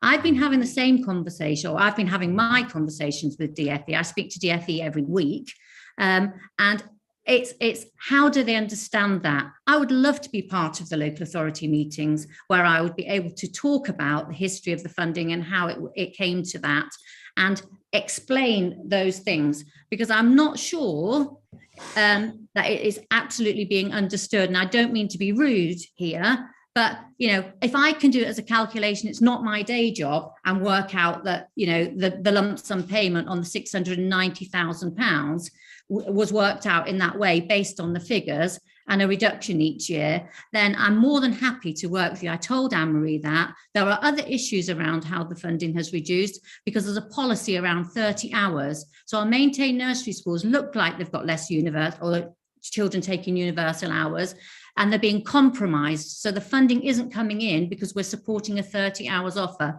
This was all put to a paper to local authority officers right at the beginning of this. It is not okay for the maintained nursery schools to be under threat, and there needs to be some action to address this. And by spreading it thinly, it isn't actually resolving the problem. I'll go back to what I said before. It's a sticking plaster. It's robbing Peter to pay Paul. It's become divisive between the nursery schools, and that's not fair. It's not equitable, and we lose sight of children and families in it. Thanks, Angela. Laura. Yeah, thank you, Chair. I just wanted to clarify something, really. I think I'm a fairly simple thinker, so I just wanted to clarify something that Lindsay said, I think. And I think what she said was that in the event that we don't go with this option of sharing what is a very small amount of money across the schools fairly, that Croyland and Highfield won't be viable. And for me, as a head in a school in Wellingborough and Rushden, but Wellingborough at the moment we're talking about, the area is one of very high deprivation. The work that Croyland and Highfield do is incredible, and to some extent holds back the tide of those children ending up with me in a special school. And I think if we're sitting here today arguing about whether we should save one and let two go, there's not really a choice, is there? Because all of our children are equally as important, aren't they? And I do agree with you, Angela. I think there is a wider issue around more funding coming in. Surely today we've got to hear what Lindsay is saying. We're sitting on the edge of two nursery schools not being viable, and we just simply cannot allow that to happen. Thanks, Laura. Lee. Yeah, thank you, Chair. So echoing what Rob said earlier, really, I find it quite difficult to stand behind any of these proposals, because if we're talking about allocating a sum of money that is just not enough money, full stop, then actually come at it from a different way. And we talk about equity there.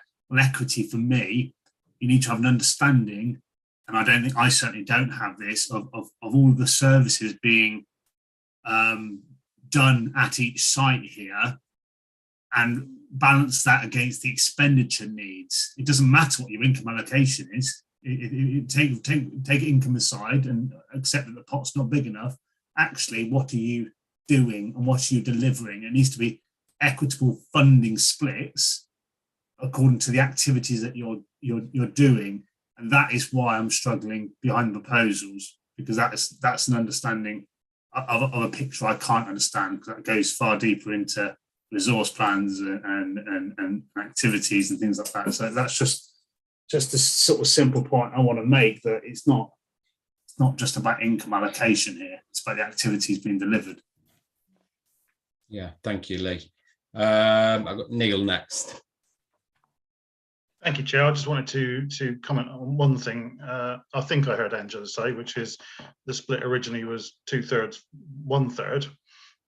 If that's the case, then that would be an alternative route for us to go to consider, for the forum to consider. If Angela's saying that was how the money was originally split, that would be about 610, 15,000 would be the 2/3 and the remainder. I can't do it in my head, but you know what I mean. If that's got a basis, we're not here to force upon you a methodology. We're simply putting forward options, and if that is more reflective of the history, then that can be something that can be considered. Thanks, Neil. And Paul. Thanks, James. I think everyone at Forum will agree that the looking at the funding and lobbying for more funding is something that is essential to do to make sure that we can continue to run our nurseries. In the interim, given that we have a defined pot of money, we do have, and they are all sat in one school, uncommitted reserves. So there is an ability to be able to use this year to maintain some or most of the services, whilst, if you looked at an option 4 or 5, providing some sustainability against the other schools while that lobbying was going on, and that would give some headroom if those uncommitted reserves are available to use, which I would imagine they would be over the next 12 months. Or at least part of those, to protect service while the lobbying is going on and the outcome of that is known.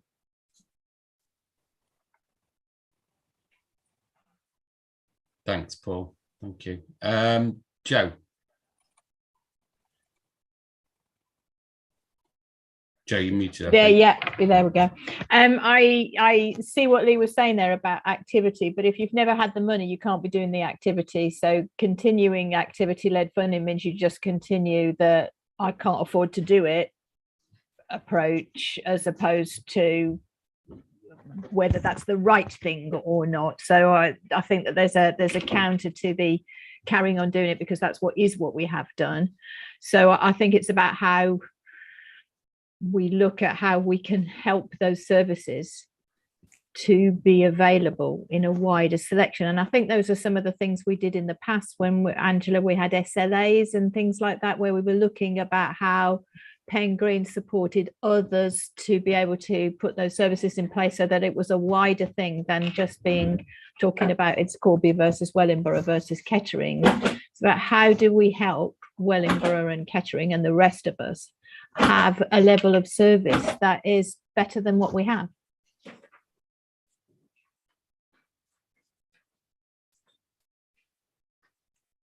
Yeah, thanks, Joe. I've got Angela and then Neil, I think, hand up again. Yeah, Angela. And just coming on the back of Lee and Joe, all of the maintained nursery schools in the north were children's centres, and really good phase one children's centres, did lots of work. Sadly, they lost those centres. I'm sure they'd be more than happy to have, additional funding, do further work, but money needs to come for that also.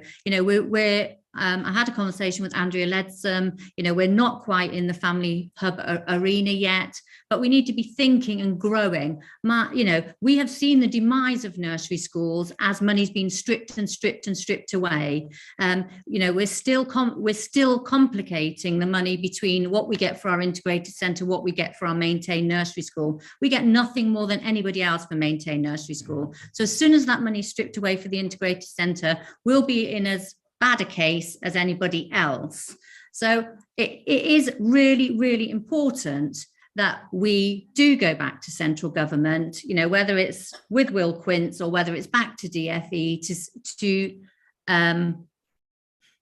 almost take apart what the history has been for them to understand. The people that were there at the beginning and made those decisions probably aren't there now. The people in the local authority aren't here now. So, for long-term sustainability, our maintained nursery schools need more than just trying to redistribute what's in this pot, because there will be losers in it all. I said at the last forum, we'll lose our integrated centre at a time when we're moving towards family hubs, and then we'll start to lose our nursery schools because there'll be nothing else in the pot. We need to be brave. We have to push and knock on those doors. I said in my presentation, there's 60 million available at DFE. Only 53% of it is committed for 53 million of it is committed for next year. So there's 7 million to tap into, and that would then give our maintained nursery schools more sustainability. And once they've committed that money is there till 2025. There's no, chipping little bits away and up and down. They've made that commitment. Thanks, Angela. If you just go to Neil, and then I'll attempt to draw to a conclusion. Thank you, Chair. A couple of things. I think we can all be violently in agreement that more money would be the most preferable outcome of this, and that continued and ongoing lobbying of government and an understanding of the implications of what we have before us, of what they are. But equally, we have got to give the nurseries a budget. Yoki has got to do the budgeting process, and so there is a timeline to this. So we have to be realistic about what we can do. So I just want to be clear that the exec decision-making process will have to continue, and will have to continue on the basis of the money we've currently got, unless, as we said when we meet with DFE next week, that changes somehow. So we need to be aware of that. The other thing I was going to say, and just on half, any use of reserves or resources, I think Paul mentioned, is a exec decision again, a different exec decision. And it could be a council decision, depending on how these things work. Perhaps talk to the monitoring officer and with the lead member. And so that's not something that within this forum we can assume or expect, because there's a bigger and broader decision-making process around that, and we just need to be aware of that. Great, thanks, Neil. So I suppose a couple of thoughts about how we draw this item to a conclusion, and hopefully give something that is helpful. I mean, it is also there with the recognition that obviously this is a fairly difficult and challenging and horrendous situation all round, because in all of the options there appear to be some losers, and I think that is a fairly tragic situation in which there is a finite pot of money that is being bid for, and think the points have been very well made. There's children at the heart of that, and whether they be at Pengreen, at Ronaldtree, at Croyland, or at Highfield, you know, we would want to do the best for all of those children. And I think, obviously, you know, I think what we've heard, we certainly support as a forum the local authority continuing to make the case for additional funding from the Department for Education. In terms of the proposals here, are there any members of forum that feel like they would wish to propose one of those options, that feel that they could actually think, well, that is a recommendation they could give to the executive? I realise I'm putting members on the spot here, but what I don't want to do is go through sort of all 5 to a 0 response, really, I suppose. I mean, the other possible proposal that I wonder about putting forward, and I take Neil's point about the timescales, is could something be done by the local authority and the DFE to say that even if the pot is that 933, to separate out what is about participation and what is about the extended services? I might not quite have the terminology correct on that, but it strikes me that might be a way forward, because one of the other things I hear from kind of all of the speakers is a desire for something that is sustainable and a transparent clarity about formula funding, you know. And I don't know if the figure of 2/3 and 1/3 is right, but it just strikes me as a potential way forward, that if we said, well, of that 933, this is a percentage that is based on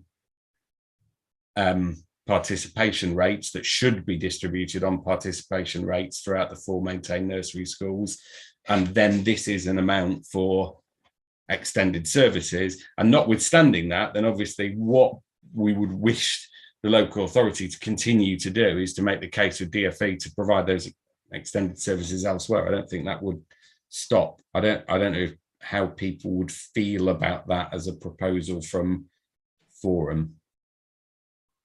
Rob. Thanks, James. You asked if anyone would stick their head above the parapet. I'll stick my head above the parapet, but only because of what I said earlier on about the historical element of this from 2017-18. And if we take the reason that £2 million started there in the first place was because it was made up of 1/3 of participation and 2/3 that was for the 2 integrated centres. And if you take that, and that was agreed by forum at that point. And therefore, if you follow that through, unless the forum is now saying we disagree with that decision, then the option that's closest to that is actually option 4. Now, I'm saying all of this with a caveat that I think the whole system, and I've given I've thrown my 2 penneth worth in about this, but I think the whole system needs to have more income.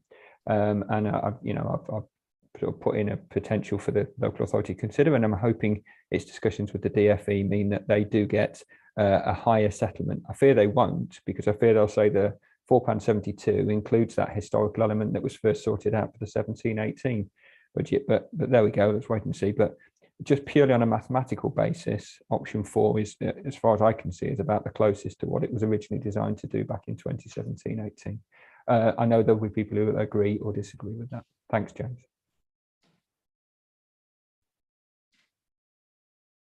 Yeah, thanks, Robert. And obviously that model is because you feel that more closely aligns with that split between participation versus extended services. Yeah, that's great. Laura, then Joe. Yeah, I wonder if we could just hear again what Lindsay Barnett's proposal was, option 2, because she added some detail on the end of that, just buying some time really. So using the next year to do this fighting that needed to be done, but a way forward of saving all 4, because Croyland and Highfield won't survive if we start dividing it up in the way that's just been suggested.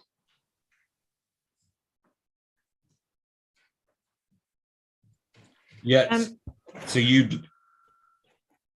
would prefer option 2, Laura? Is that what you're saying? Yeah. Which is about the sort of halfway house Yes. between participation hours.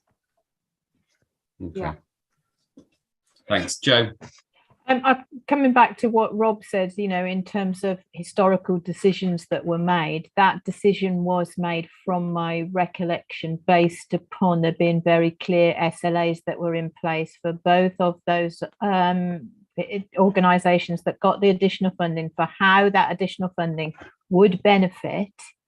And what I was never clear on, and what I don't think ever really came back to Forum, is what those SLAs were, what was supposed to be expected of them, and how that was going to make a difference to the other nursery schools in terms of the additional funding that went to the 2 organisations, and how that would make a difference to the others.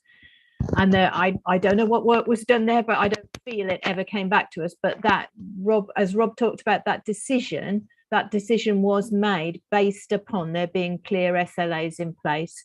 And I'm not sure whether they ever came about or not. Angela, I'm sure will know that. Angela, do you want to mention them? Yeah. So we did have SLAs in place, and they were monitored at Schools Forum for several years. And then when the money came from the Maintain Nursery School supplementary funding, Schools Forum decided that they no longer needed to look at our SLAs, because the money was coming from the Maintain Nursery School, not from the supplement. And that is a pot of money, which I should have said earlier, that 60 million isn't even audited. And it can be spent on whatever the local authority choose, and they can choose to do lump sums if they want to. So yes, we did have an SLA until 2017, when the money came from there, and it was monitored. It was monitored very, very closely by county officers. We used to sit in a room for sometimes almost a day, going through every line of the SLA, counting numbers and things. But it wasn't ever, Joe, to do work in other areas of the county. Thanks, Paul.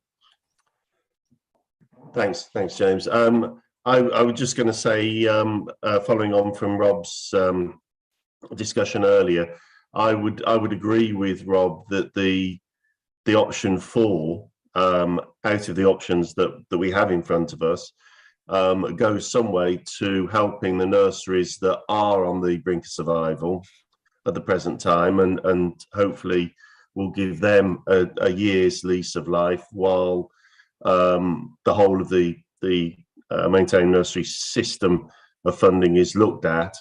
And just coming back again with Neil's comment, if as Forum we were making a recommendation or a request for the executive's decision, because it's their decision, then I would say I would ask the executive to release some of the uncommitted reserves to balance the reductions in funding at the same time. Joe's just made a really good point actually about option 4 there, in that was not part of the original consultation. Would there be a requirement to then reconsult Maintain Nursery Schools on that proposal? There's no requirement on that, James. We can ultimately make the decision on that. So this conversation today will help us shape any decision making on that. And also just to clarify that the decision for the executive could be one of these 5 options or something else entirely. Yeah, that's right, James. Yeah. Okay.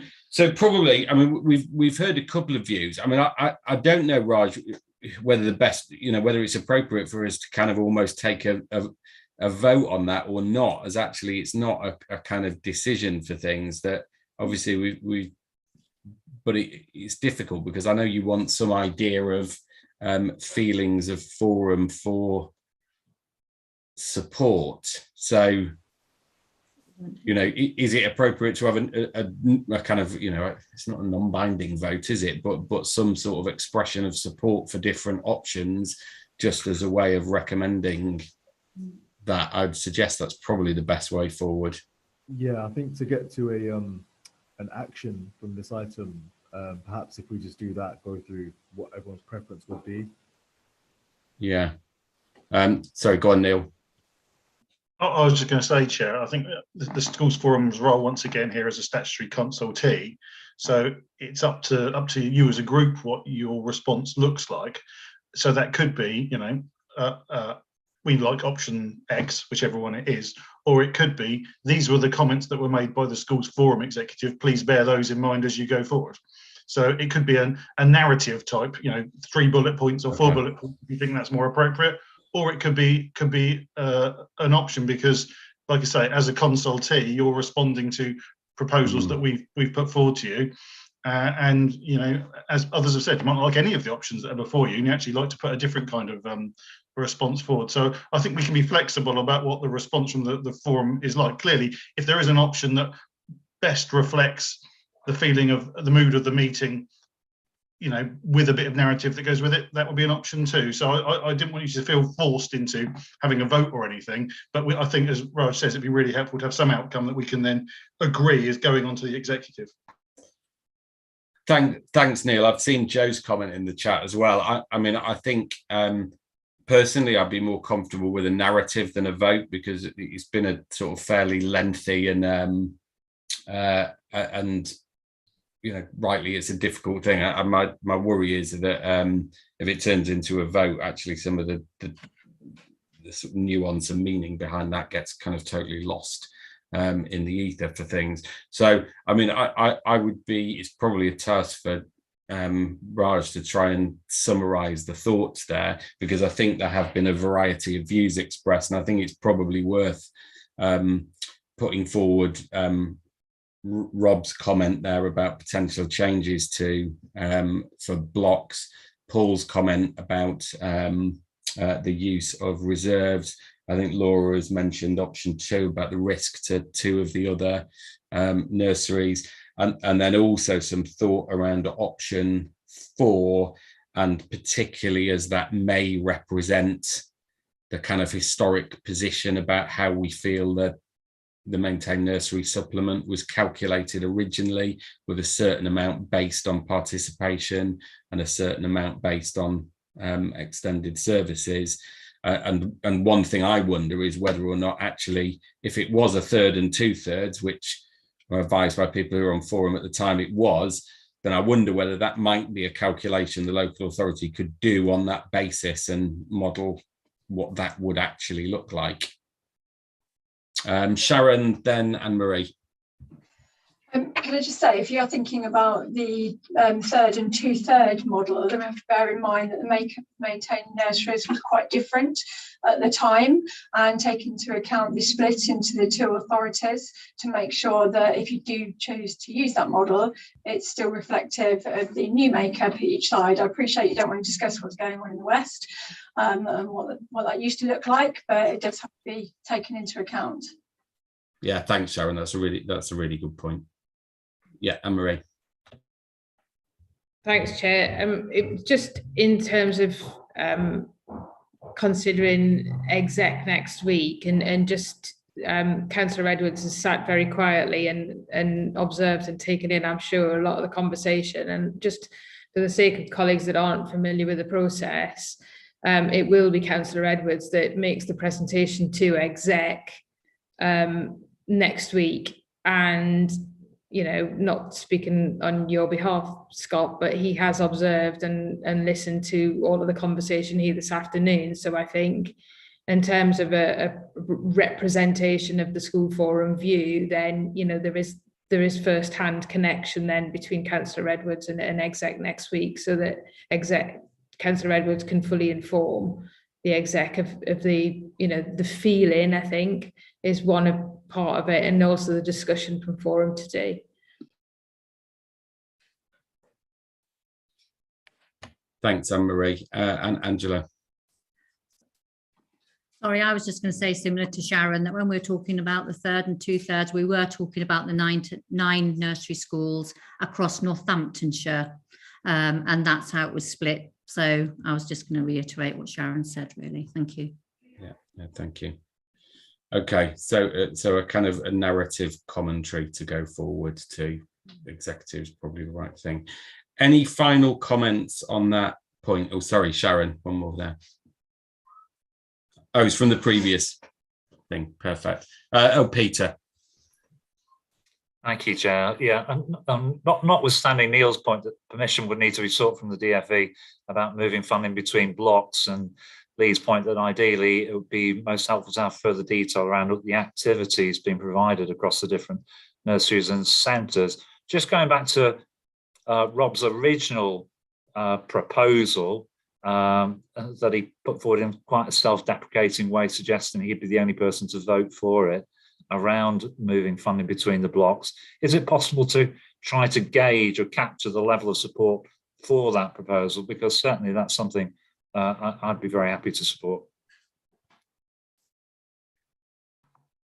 Can I comment on that? Yeah, I was going to say, I suppose the thing is, Peter, it would depend on whether or not the council thought that would be something that they would do, because I guess there's it would depend on their appetite to move forward with that.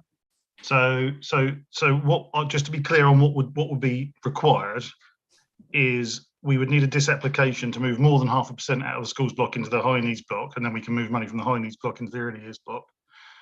We would then presumably have to reallocate every school's budget on the basis of the lower quantum available to schools' budgets, and then review what was available then for the early years block through the transfer that we'd undertaken.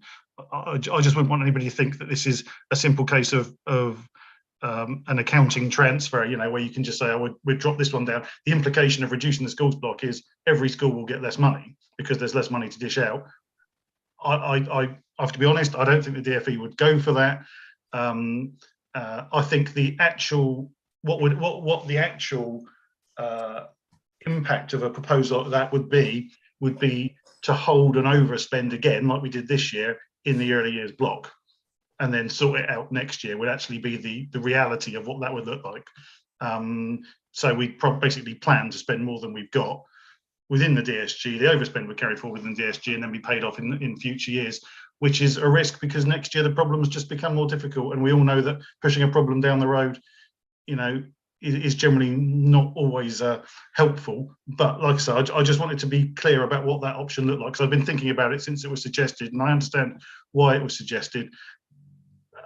But like I say, if we'd had this conversation, some months ago when we were still in the 0.5% conversation, that would have been slightly different from now. So like I say, my summary is, I think the reality of that would be we couldn't move money around, but we could overspend the early years block with a view to moving it around next year.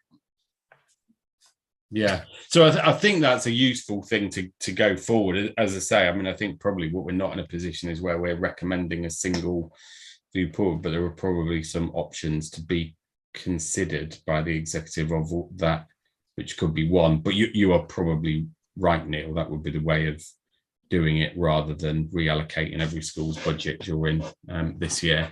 Rob, then Yoki. Thanks, James. I'll be very quick. I certainly wasn't suggesting that that'd be something that we'd do for 22-23. I was suggesting something that if we didn't get anything of additional funding from the from the DFE's discussion, where the local authorities discussion with the DFE, that it might be something that we could consider for the following year. Now, I recognise there are colleagues here who are, those budget changes are going to affect for 22-23, but my solution was purely a sort of longer, maybe a potential longer term solution, unless additional funding could be sourced from the DFE that might, ease that situation anyway. Yeah. Yoki. Thank you, Chair. I just want to echo what Neil said. I can't see the DFE allowing us to do it for 22-23. The process is too far gone into, down the line now, you know, it's too late to redo everything. Yeah. It's gone through all the DFE process. They would have done things for academies on their front. You know, I've issued school budgets. Schools would have, you know, started to build their budgets on that front. So it's too far gone. We cannot do it for 22, 23. Yeah, understood. It would essentially have to be a correction in forthcoming years. Thank you. Understood. I'm going to suggest we just take a couple of minutes as a comfort break if forum members are happy with that before we have, I think, just a couple of other items afterwards. Does that sound like a reasonable suggestion? So if we just can take 5 minutes and aim to come back at 3:10, that would be great. Thank you.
I'll just give everybody a minute or two.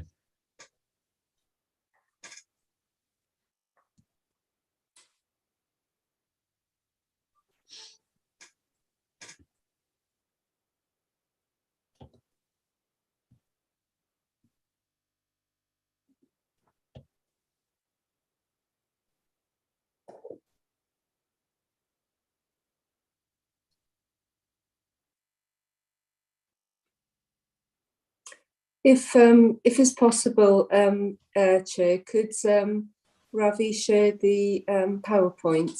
I think yeah, that's great. Thank you. Yeah, perfect. Thanks, Nicola. I think most of us are back.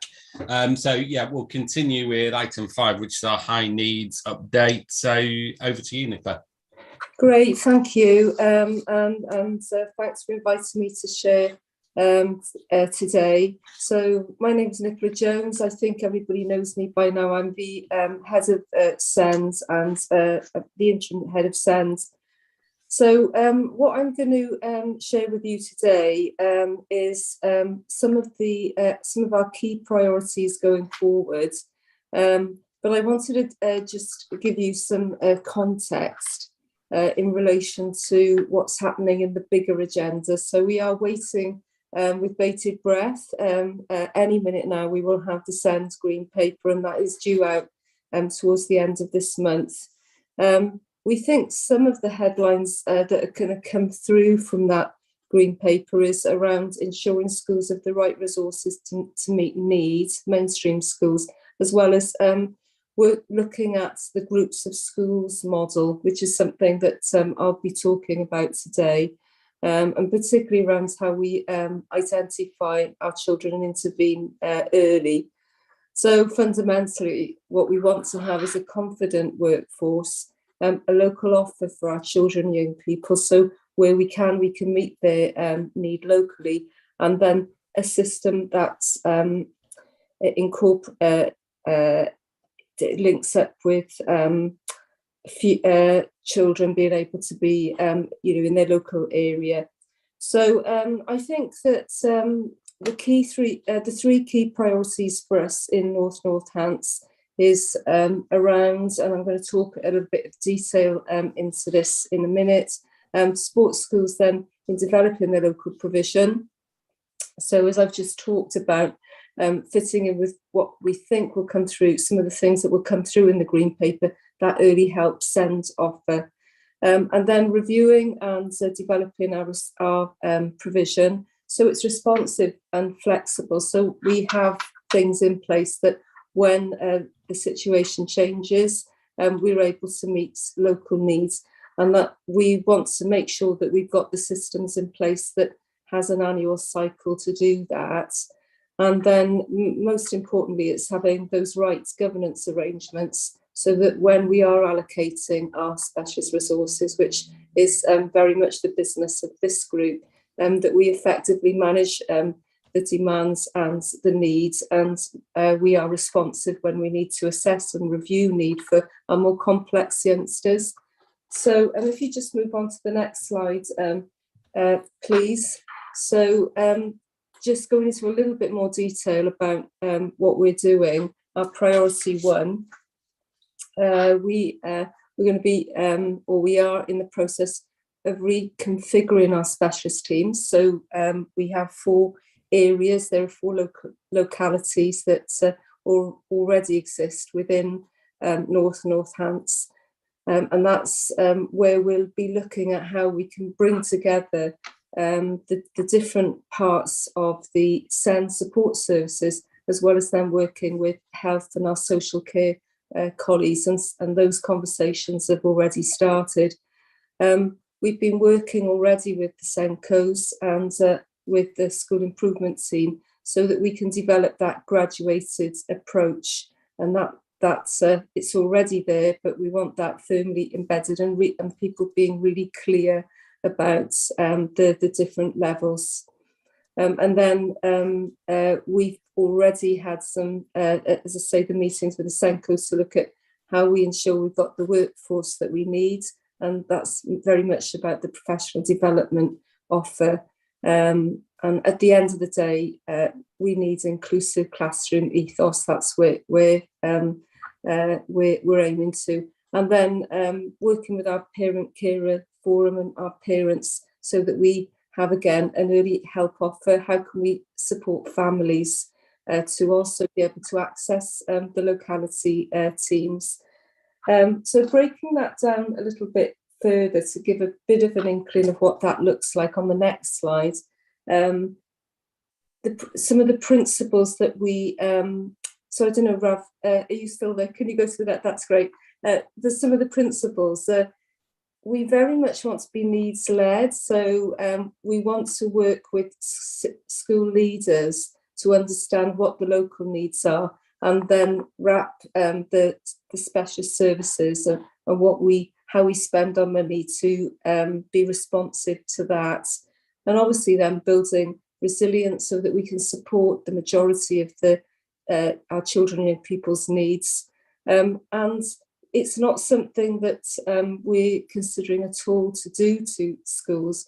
We recognise there's great strengths within our school leaders, and I've been having some great conversations with some of the head teachers already, who really do want to get on board in how we can work in creative, innovative ways, and how they can be more involved in understanding how we spend our money and how we can collectively look to be spend that in the best possible way. And then what we're already finding when we've talked to some of our SENCO groups, or all of our SENCO groups, is that sometimes there are different priorities in each of the local areas. So it's about having identifying what those areas of need are, and then working locally through those.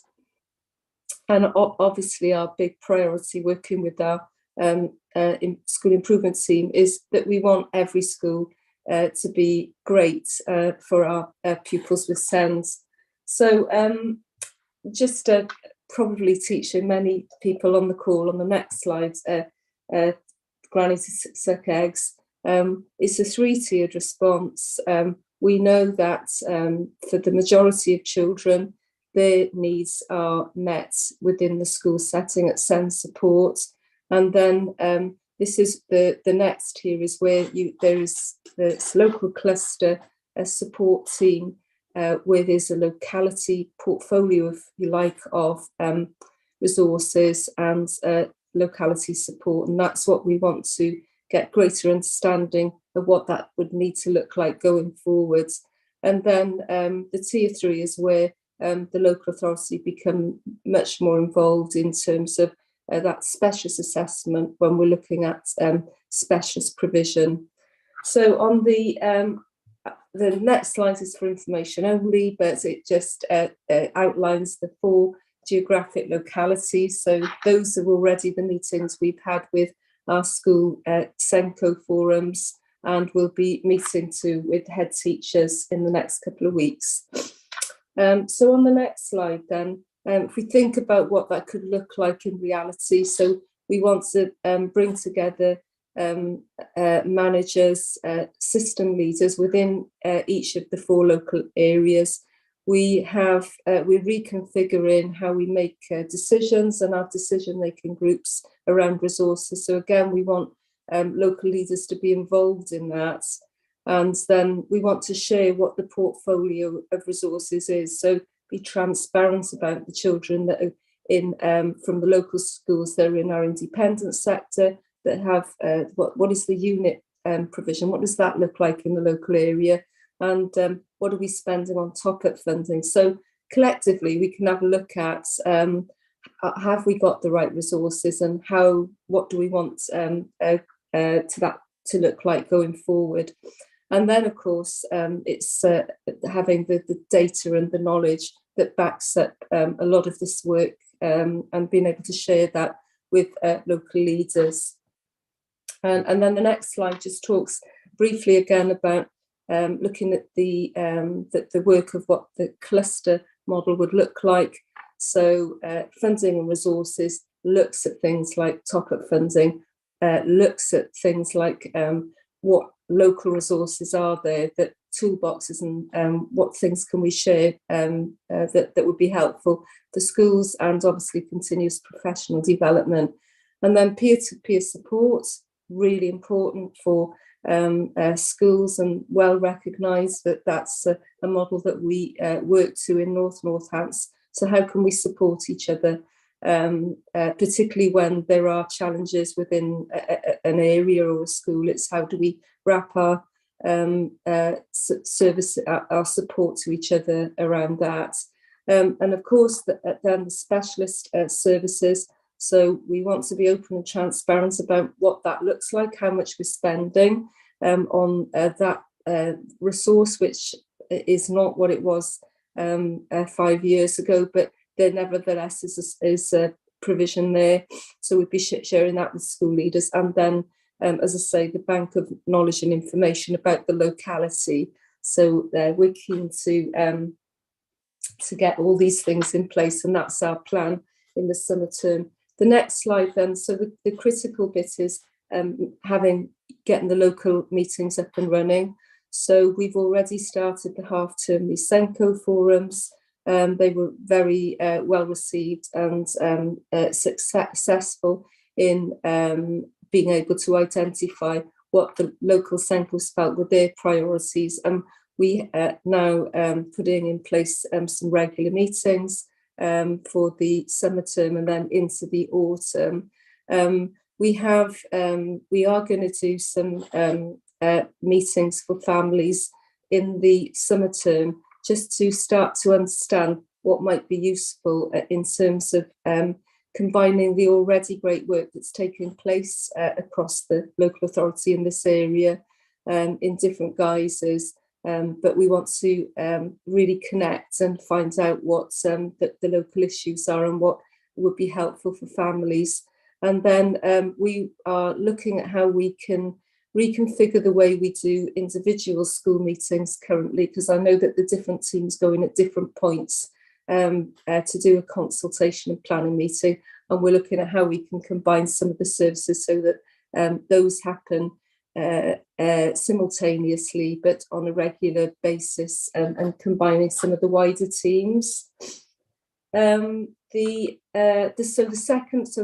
That really covers some of the locality working. The next slide, then, I'm just going to talk briefly about our second priority, which is around understanding what we have in terms of our specialist resources. So this is very much around our special school, our satellite units. What are we doing for children who are receiving some AP alternative provision? And then we'll be mapping that out. Officers are working at the minute on a sufficiency report so that that can provide, sorry, I'm just losing my battery. So that then will provide, here we are, this is where we are now. This was where we were previously. These are the patterns. What do we need to do in the short, then medium and longer term to make sure that we are able to meet the demand and needs coming through? So that will be something that we want to share with this group when we've completed that piece of work. And then we have put meetings in with our special schools, and we want to work with those mainstream schools that have units on so we'll be putting regular meetings in with those providers too, to be able to think about how we can really make full use of the special school, particularly in terms of potential development of satellite provision, as well as outreach, which we know as the outreach has already been really successfully received in our mainstream. And as I say, we want to strengthen our governing arrangements, particularly our contracts and our service level agreements around our independent provision, as well as our mainstream unit provision. So we're just all clear about what the expectations are, and that's then monitored on a regular basis. And then we want to take a careful look as well at how the funding and those formulas for allocating resources are currently working.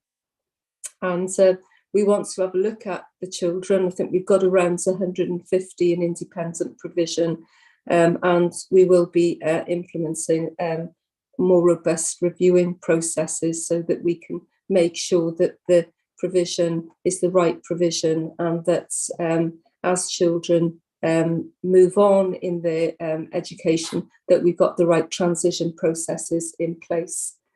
So then the third priority is on the next slide, is about reviewing the operating model for our services. So people will be aware that we have had some real challenges around our assessment processes, as well as the way we review and quality assure our more complex children. So we're again looking at how we pull together our specialist teams so that they're working across the 4 local areas, and we want to really get that oversight of monitoring the provision. We are in the process of undertaking a review and putting in place a more robust structure for our EHCP team and the new panel decision-making groups, so that will assist us in all of those processes. And then really importantly, we have been developing a quality assurance and monitoring and reporting system. If you don't know yourselves and how well you're doing, it's really difficult then to do this. So what do we need to do where we've got gaps and we know we need to improve? And that feeds into the performance board that the director has set up. So impact on the next slide. We will be wanting to share some greater detail on this going forward, but there are some positive headlines, but I would use the caveat that this is by no means saying that all in the house is in order. We realise this is going to be a long journey, but we are pleased to say that our average has improved. So it was about 13% last year. It's looking more in the 40s for December, 39% for December and January, and 58% in February. So we want that upward trajectory to continue, but we also appreciate that we have identified, we have 83 out of time assessments, with the majority of those plans at the end stages. So they're not plans that haven't been written, but we're waiting to name provision. And that is our, these are the challenges that we now face and the ones that we need to address. And we've seen the complaints at stage 1 reduce, and but we still have complaints as well at stage 2. So as I say, it's an indication that we are looking to move in the right direction, but we have a long way to go. I think the point on the next slide, I've just put some headers there to just for food for thought as to how we think we can move forward, particularly with the high needs block task and finish group. So we've got things like developing what the current resources look like for each locality and how we can share these going forward. We've got meetings, or we're setting up meetings as we speak with individual schools and academies so that we can talk to them about top-up funding. We're meeting with the special and mainstream schools to increase the tiered specialist provision offer. And as I say, we want to work with the task group, the high needs block task group, to look at the sufficiency report when that's been completed, as well as the work that we want to undertake with the independent sector. So that's sort of a whistle-stop tour, but we felt it was important that we just gave you the general direction in this meeting, and then as the meetings take place on a monthly basis, we can start to share some of the nitty-gritty around the high needs block allocation. So we're happy to take questions.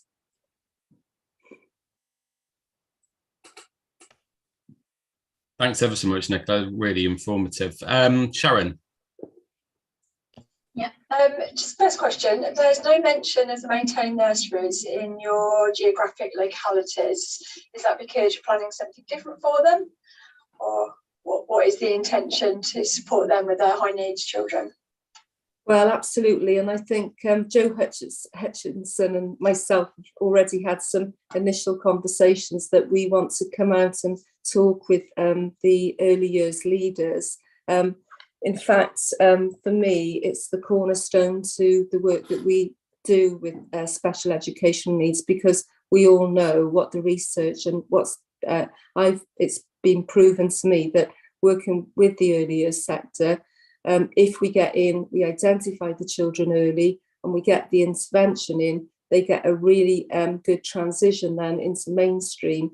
That investment is worth every penny. So I know that Joe and I have already put some meetings in, and I'd like to propose that, Joe. I think we were saying that we would come and meet with the nursery sector. I think they've got a really strong role to play, and in experience in other local authorities in looking at the strategy, particularly in the early years sector.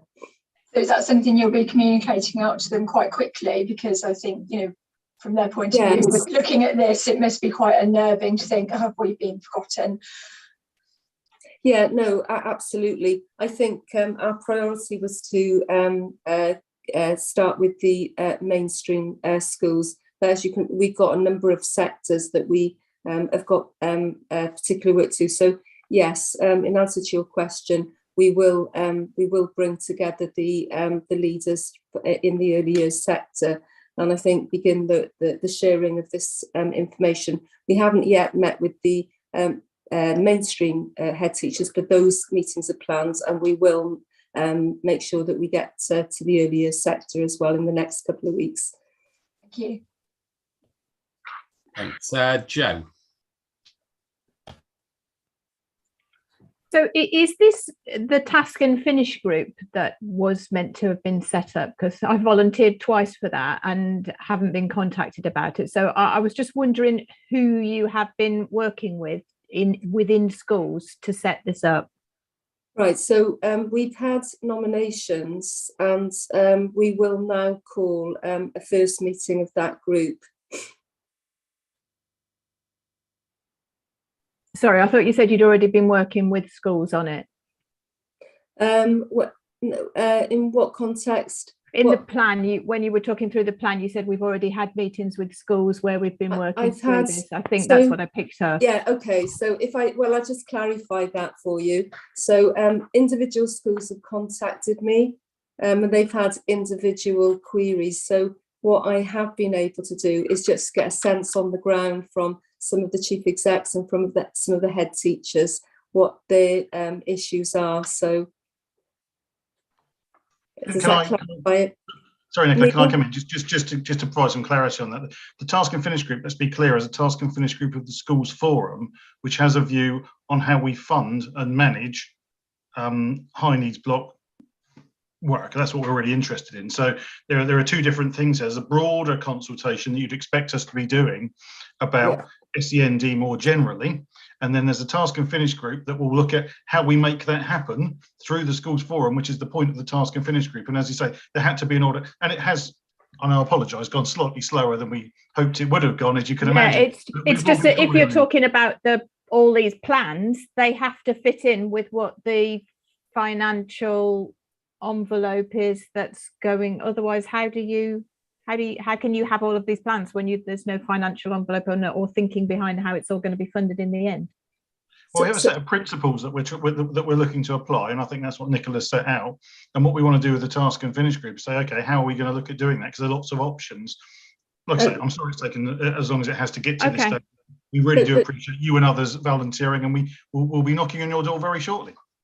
If I can just clarify, though, that currently I don't think we've got a clear picture about how we spend our money. So it's really, really important that, for example, the sufficiency report will be able to give us a much clearer idea. And what we want to do is make sure we've got that information to share with people. And then that's where we can start to make some more informed decisions.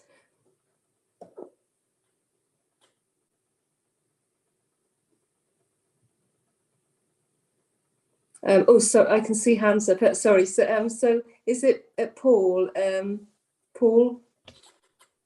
Yeah, thank you. Nicola, there's two things really. One is we've talked a lot about where the money goes and hence what's driving some of the overspend at Schools Forum really over several years. And one of the areas always been around capacity and having to farm out to the independent sector, which is now getting full up. So I just wanted to be clear, what actions are we taking to increase capacity within the area? I wasn't quite clear on that from the report. And the other one is when you're talking, it seemed very focused on maintain, but you're talking to academies as well, I guess. But academies like ours, for instance, and others will have specialists that deal within all of our academy schools. Are you reaching out to the trusts as well as to the individual schools? Yes, absolutely. So I'm aiming to meet with and I, as I say, have with some of the chief execs of the trusts and the academies. And because it's a slightly different setup, as you rightfully say. So we need to be thinking really carefully about how we, at the end of the day, the children, with special needs, we need to meet their needs. So what the conversations I've had with some of the chief execs have been really interesting, really helpful. And I think there's a real appetite as to how we are collectively as system leaders, because this is our collective challenge now, about how we're going to meet more children's needs, because without necessarily the need to use as much of the independent sector. So in other authorities, how they manage their budget well is that they look at locally how they're going to increase the capacity of the local office. So that can be through mainstream units, which is an area that we've actually been reviewing, and we put out an offer to schools to if they were interested in developing local mainstream provision. But what we want to do is look at how that would work then with the special schools that we have in the local area, and what's the potential. And I know some work has already been done, but this is what we want to be able to put all in one place in one report and have a look at, okay, so what can we do in the immediate, the medium and the long term?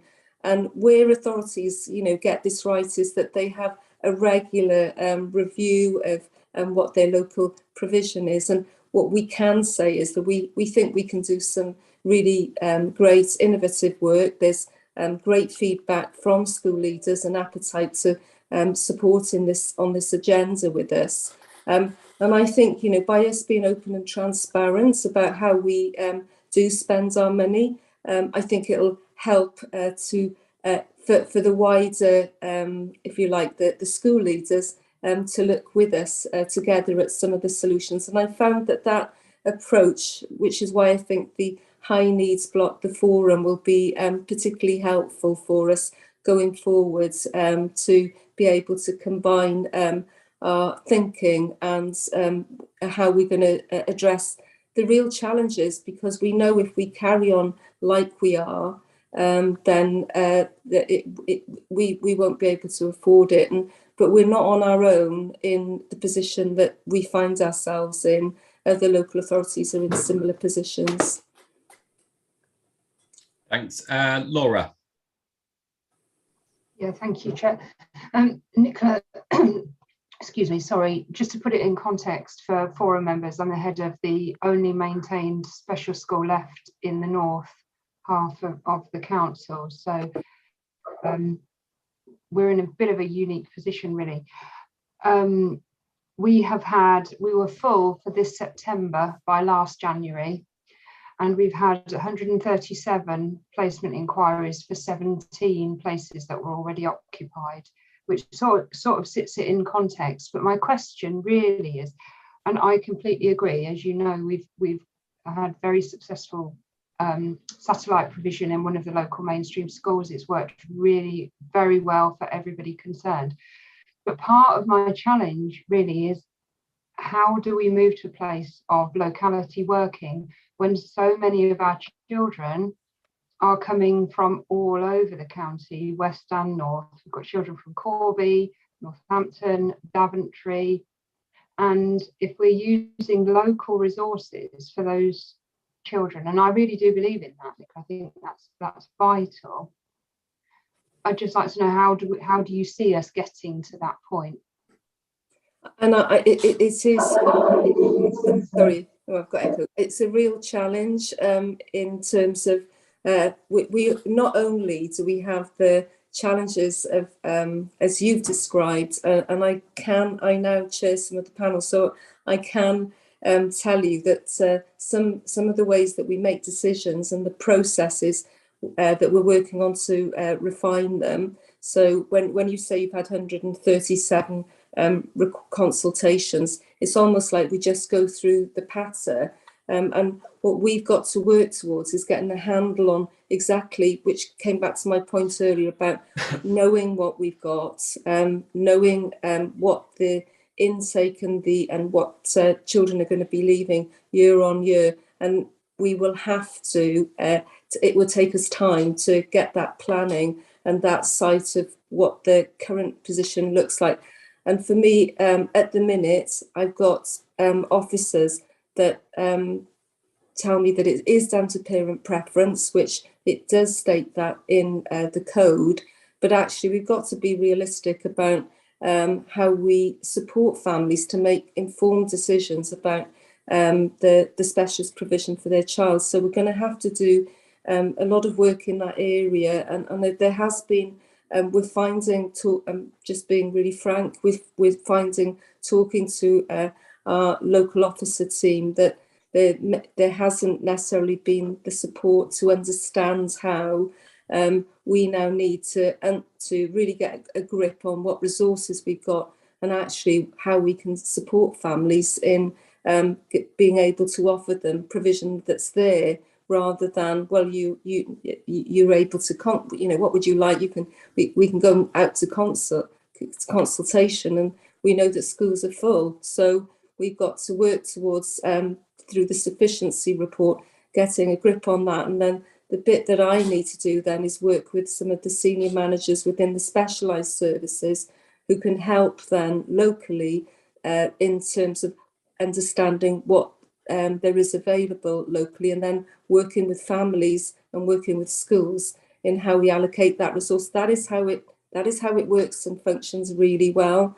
But we've moved to a system where we I think we ask the families, and they come back and say they want such and such, that's full, and then we're as you have been the recipients of, lots and lots then of consultations. It's an absolute nonsense and waste of head teachers' time. So that's why we are going to welcome the opportunity to work with groups like the special school heads, like the schools forum. That's where we can start to share the detail. This is not going to all come right overnight.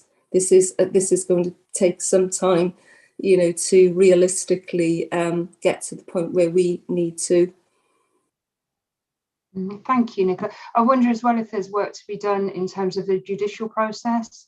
I have 6 children that we had no capacity for going to tribunal, and we are always directed, because we can't defend a case only on capacity.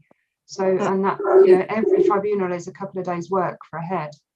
Absolutely. And I think one of the things that we've been reviewing is just how much we are spending on things like the mediation process, the tribunal process, and it comes back to how do we support families in expectations, and how looking at what we've got available, so that realistically, we want to be able to meet needs when at the point of view of if a child comes through for a referral for an assessment, it's too often it's been, yes, this is to assess, yes, this is to issue, but we're not. There hasn't been a process to look at what's the expectation from day one of the assessment. We will have some idea. We should know if it is, if we're looking at some additional funding for mainstream, if it is appropriate that it's likely to be a unit provision or a special school provision. So I think these are some of the things that we are, if you like, working our way through at the minute to get us to get the right processes and the right people around the table to help in the decision-making process. Yeah, absolutely. It's complicated. And we will be one of many authorities that have now find themselves in this position. Yeah, thank you very much, Nicola. Rob, is it Rob next? Yeah, Rob next. Thanks, Nicola. Thanks, James. A couple of questions from me, very briefly. So I've read through the plan that you've put on there, and there's a lot that I think is great. Obviously, at the moment, I understand it lacks a little bit of detail, and I do understand that. And it's good to hear from you today because you've added a little bit of extra detail. One thing a couple of things that just concern me about the plan, and maybe you can give us that information. One is timeframes. It doesn't really talk timeframes about when are you planning to. So if I look at the tier 1, tier 2, tier 3. I don't really know when you're planning to be able to put that model into place, to explain to people when that model, is it that you're aiming to have that up and running for September? It's a question that I'm certainly being asked by colleagues in my region about when will this plan come to fruition? And then secondly, if I was going to ask you, what is, if I look at that sort of the tiered response, what is it that's most pressing for you right now, considering what Laura's just said about how many applications she's had for so few places? Yeah, no, they're really great questions. Thank you for that. So in terms of what I've shared with you today is by no means all the detail, right? So I have a programme of work that it gives all that detail in terms of timeframes, and it breaks down. Because what I didn't want to drown you, and I wanted to keep you in at least listening to the presentation. But sitting behind that is a delivery programme, and that then gives all the detail that you're talking about. It's difficult. So part of it is, we really want to do co-production, right? And some of for me, the critical factor going forward is how we will work with our system leaders, our school leaders. So it's no good me saying, right, okay, we're going to have that all up and running, when actually school leaders, we're consulting on these ideas at the minute, and some of these, this is the vision, if you like, and now the detail needs to be with the people, the leaders on the ground. So if you took, for example, the individual school meetings and what we're proposing around the localities, we need to go out and talk now to our head teachers, our school leaders, to have that discussion that it's not the local authority, because gone are those days where local authority are doing to schools. It's about honestly ownership, shared ownership of, we want to tell you how we're spending the money. We want to be really, really transparent. And then we want to look to how we then will work collectively to addressing the issues. Say, for example, with the early identification intervention help model. So what I would be saying in these meetings going forward is that I would provide updates with all the detail in. So I'd be used to providing a highlight report, which is what I expect to give to the director and the assistant director and then in a forum like this, share some the headlines, well, share what's in the highlight report. We have got some immediate issues that we have to deal with. So we're bringing a task and finish group together, because we know we've got these 83 children whose assessments are out of time because we haven't named the provision. These are just, so I think until recently we didn't really know all that detail, and it comes back to what I was saying, that we have inherited some real challenges. So what we now have to do is say, okay, I want to know about every one of those. I want to know who's taking a responsibility and what the timeline is. But now we know that we're grappling with that number, which I didn't know that at the beginning when I arrived here.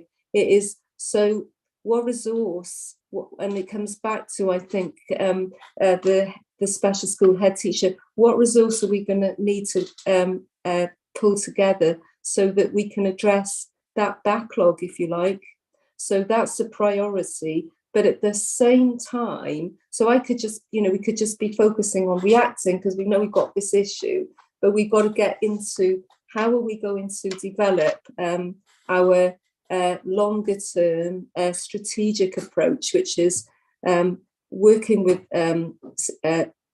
school system leaders on the early help offer. Because if we don't start to challenge ourselves about what resources are we putting in there, we're only ever spending on the high needs. And if we're not careful, we'll have so many children in independent, which can range from 50 to 90,000. So if I give you that example, whereas special school is in the 20s, a placement. So we just need to think how then we can invest in some of our local resources, because we want our children to be in their local community, because when they go home at night, they want to be able to play with their local friends, So I hope that answers, the questions, but do come back if there was anything else you wanted added there.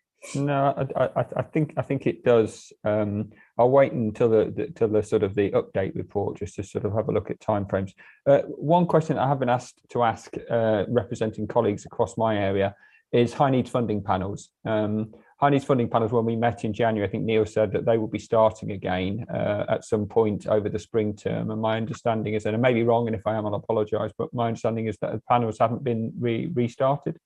Yeah, so we have reconfigured the panels mainly because we've had lots of decisions that haven't been in a decision-making group. And as I said earlier, and in the PowerPoint shared, that what we want to do is make sure that decisions are made by local people. So my local teams, it's no good, sometimes you know what it's like. You can read something on a piece of paper. We want professionals who are involved with you as schools, involved with the children, and a little bit like our sensory model, where that team are, they're excellent. They're out on the ground. They know the children individually, and it's really easy when those requests come in. Some of the requests we're receiving aren't known to the service, which worries me, because if we're working to a graduated approach, we should know about them. So we've moved, we set up the locality panels 2 weeks ago.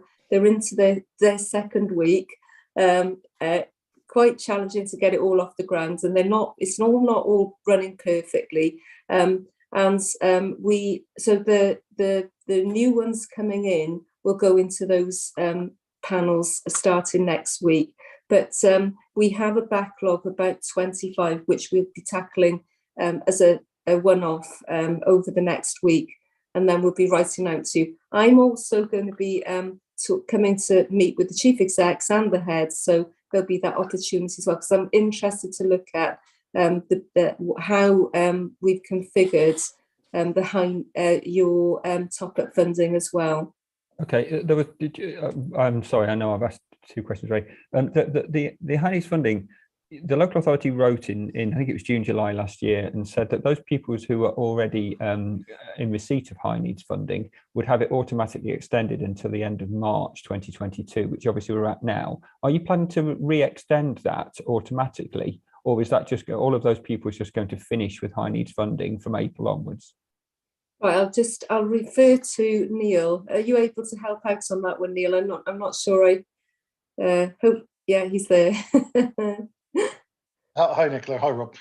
So no, the process we decided on was to continue to extend until the end of August, or the end of term, as makes sense, if you see what I mean, with the view that the work of the task and finish group and others would then come into what we did from that point on. So there's no guarantee of extension beyond that point. The existing commitments will be honoured up until that point. So that's up until the end of August. Yeah, absolutely, up until the end of. Thank you, Neil. I'm not quite sure if we measure it in terms or months, but yes, that's the basic solution. Thank you, Angela. Hi, thank you. Nicola, I don't know if you're the person that's going to be able to help me with this, but we spoke about the early years high needs funding being capped at 160,000 next year, and that would equate to only 35 children in Northants being eligible for high needs funding going forward. My concern is that we've got a rising number of children with additional needs. You spoke yourself earlier about early intervention is really key if we want to get children into mainstream. So one, I would be questioning why the cap, and the other is what happens to child 36 who has extreme need and the pot's been spent, and children obviously in early years start term on term, and will it all be used up in one term? Will we only be allowed to have 12 children each term? That's a good question. I can see Neil's taken his mic off, so I am going to hand that one on, Neil, because you probably know more about that. Yeah, so this was part of a broader conversation about the funding of early years provision. And as you'll be aware, at the forum meeting previously, we came back with how we intended to fund early years. And Tony brought a paper that talked about how we were increasing and making clearer, clarifying the level of funding within the basic entitlement funding that is specifically for SEND. And so we put the increase through that route rather than through holding it back specifically for high needs, non-statutory high needs funding, because that enables providers to better plan for the resources they've got available and use that to meet the needs that they have. It's not a cap at 160,000, just to be clear, it's all we've got. We've got no more money. That is allocating all the money that we have available to us. So, you know, we can go back into a further conversation about, yeah, it would be good if there was more money, but the decision the forum took previously was about the balance between putting money into the SEN, the notional SEN element of the basic entitlement for early years, and holding some back. And we've held back a very small amount. And the idea is that reflects the approach we've taken in schools, which is we're going to be much more targeted about what we use that money for. It's going to have to be one-off and show a clear impact of investing that resource over a short period of time. Once again, that being a view up until the end of August, with a view that we'll look to review how we do this in the future. But it was, like I say, a reflection of the decisions taken in forum about the balance of funding, a reflection of the decisions already taken about how we were going to manage schools, and also a reflection of the total money that we've got available, because once again, the high needs block is significantly overspent. Thank you.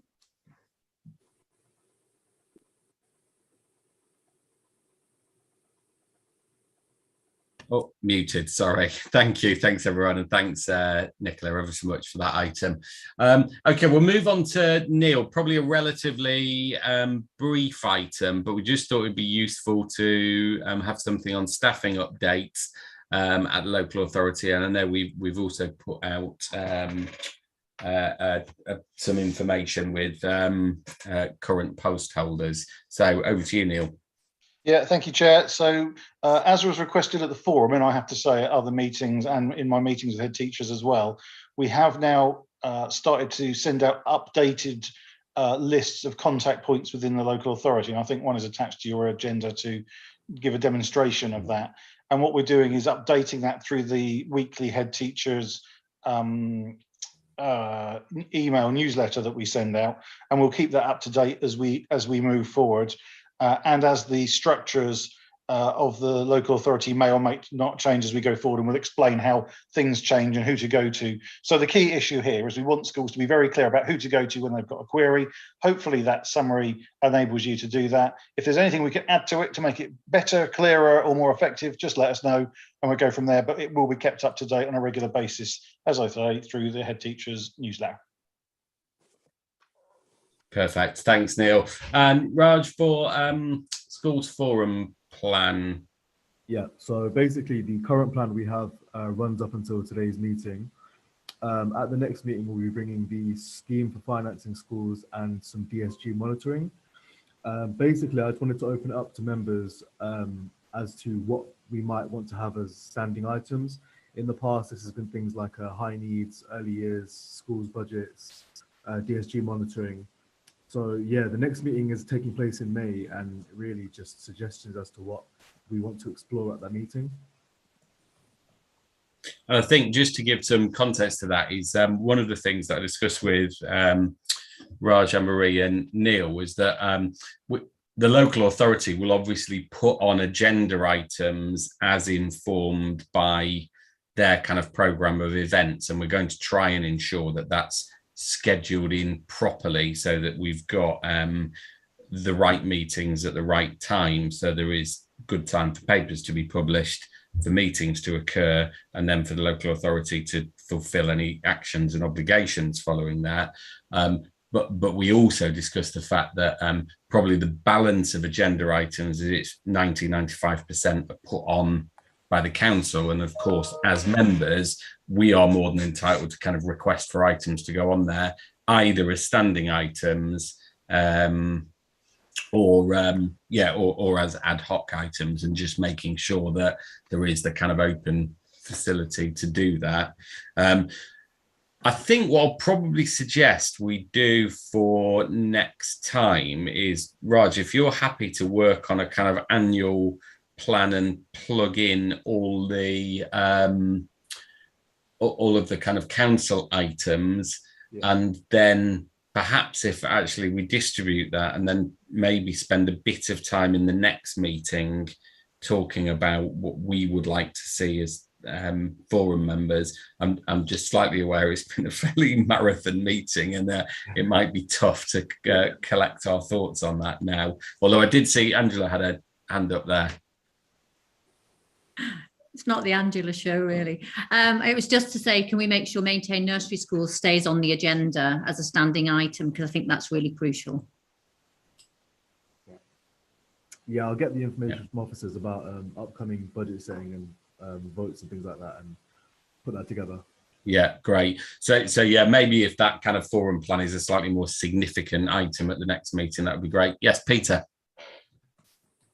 Yes, well, I expect we'll have had a significant education white paper before we next meet. And it'd be really good to share thoughts around that and to hear from the local authority about their response to the white paper once it's published. Yeah, good point. Good point. Great. Angela, was there something further then? Your hand's gone up again. Is that No. No, perfect. We haven't been notified of any urgent business. Is there anything else anybody wishes to raise? No, in which case, thank you ever so much for your contributions. I know some really difficult topics to discuss, but I really appreciate your sensitivity and contributions, and also your stamina in surviving a 3 hour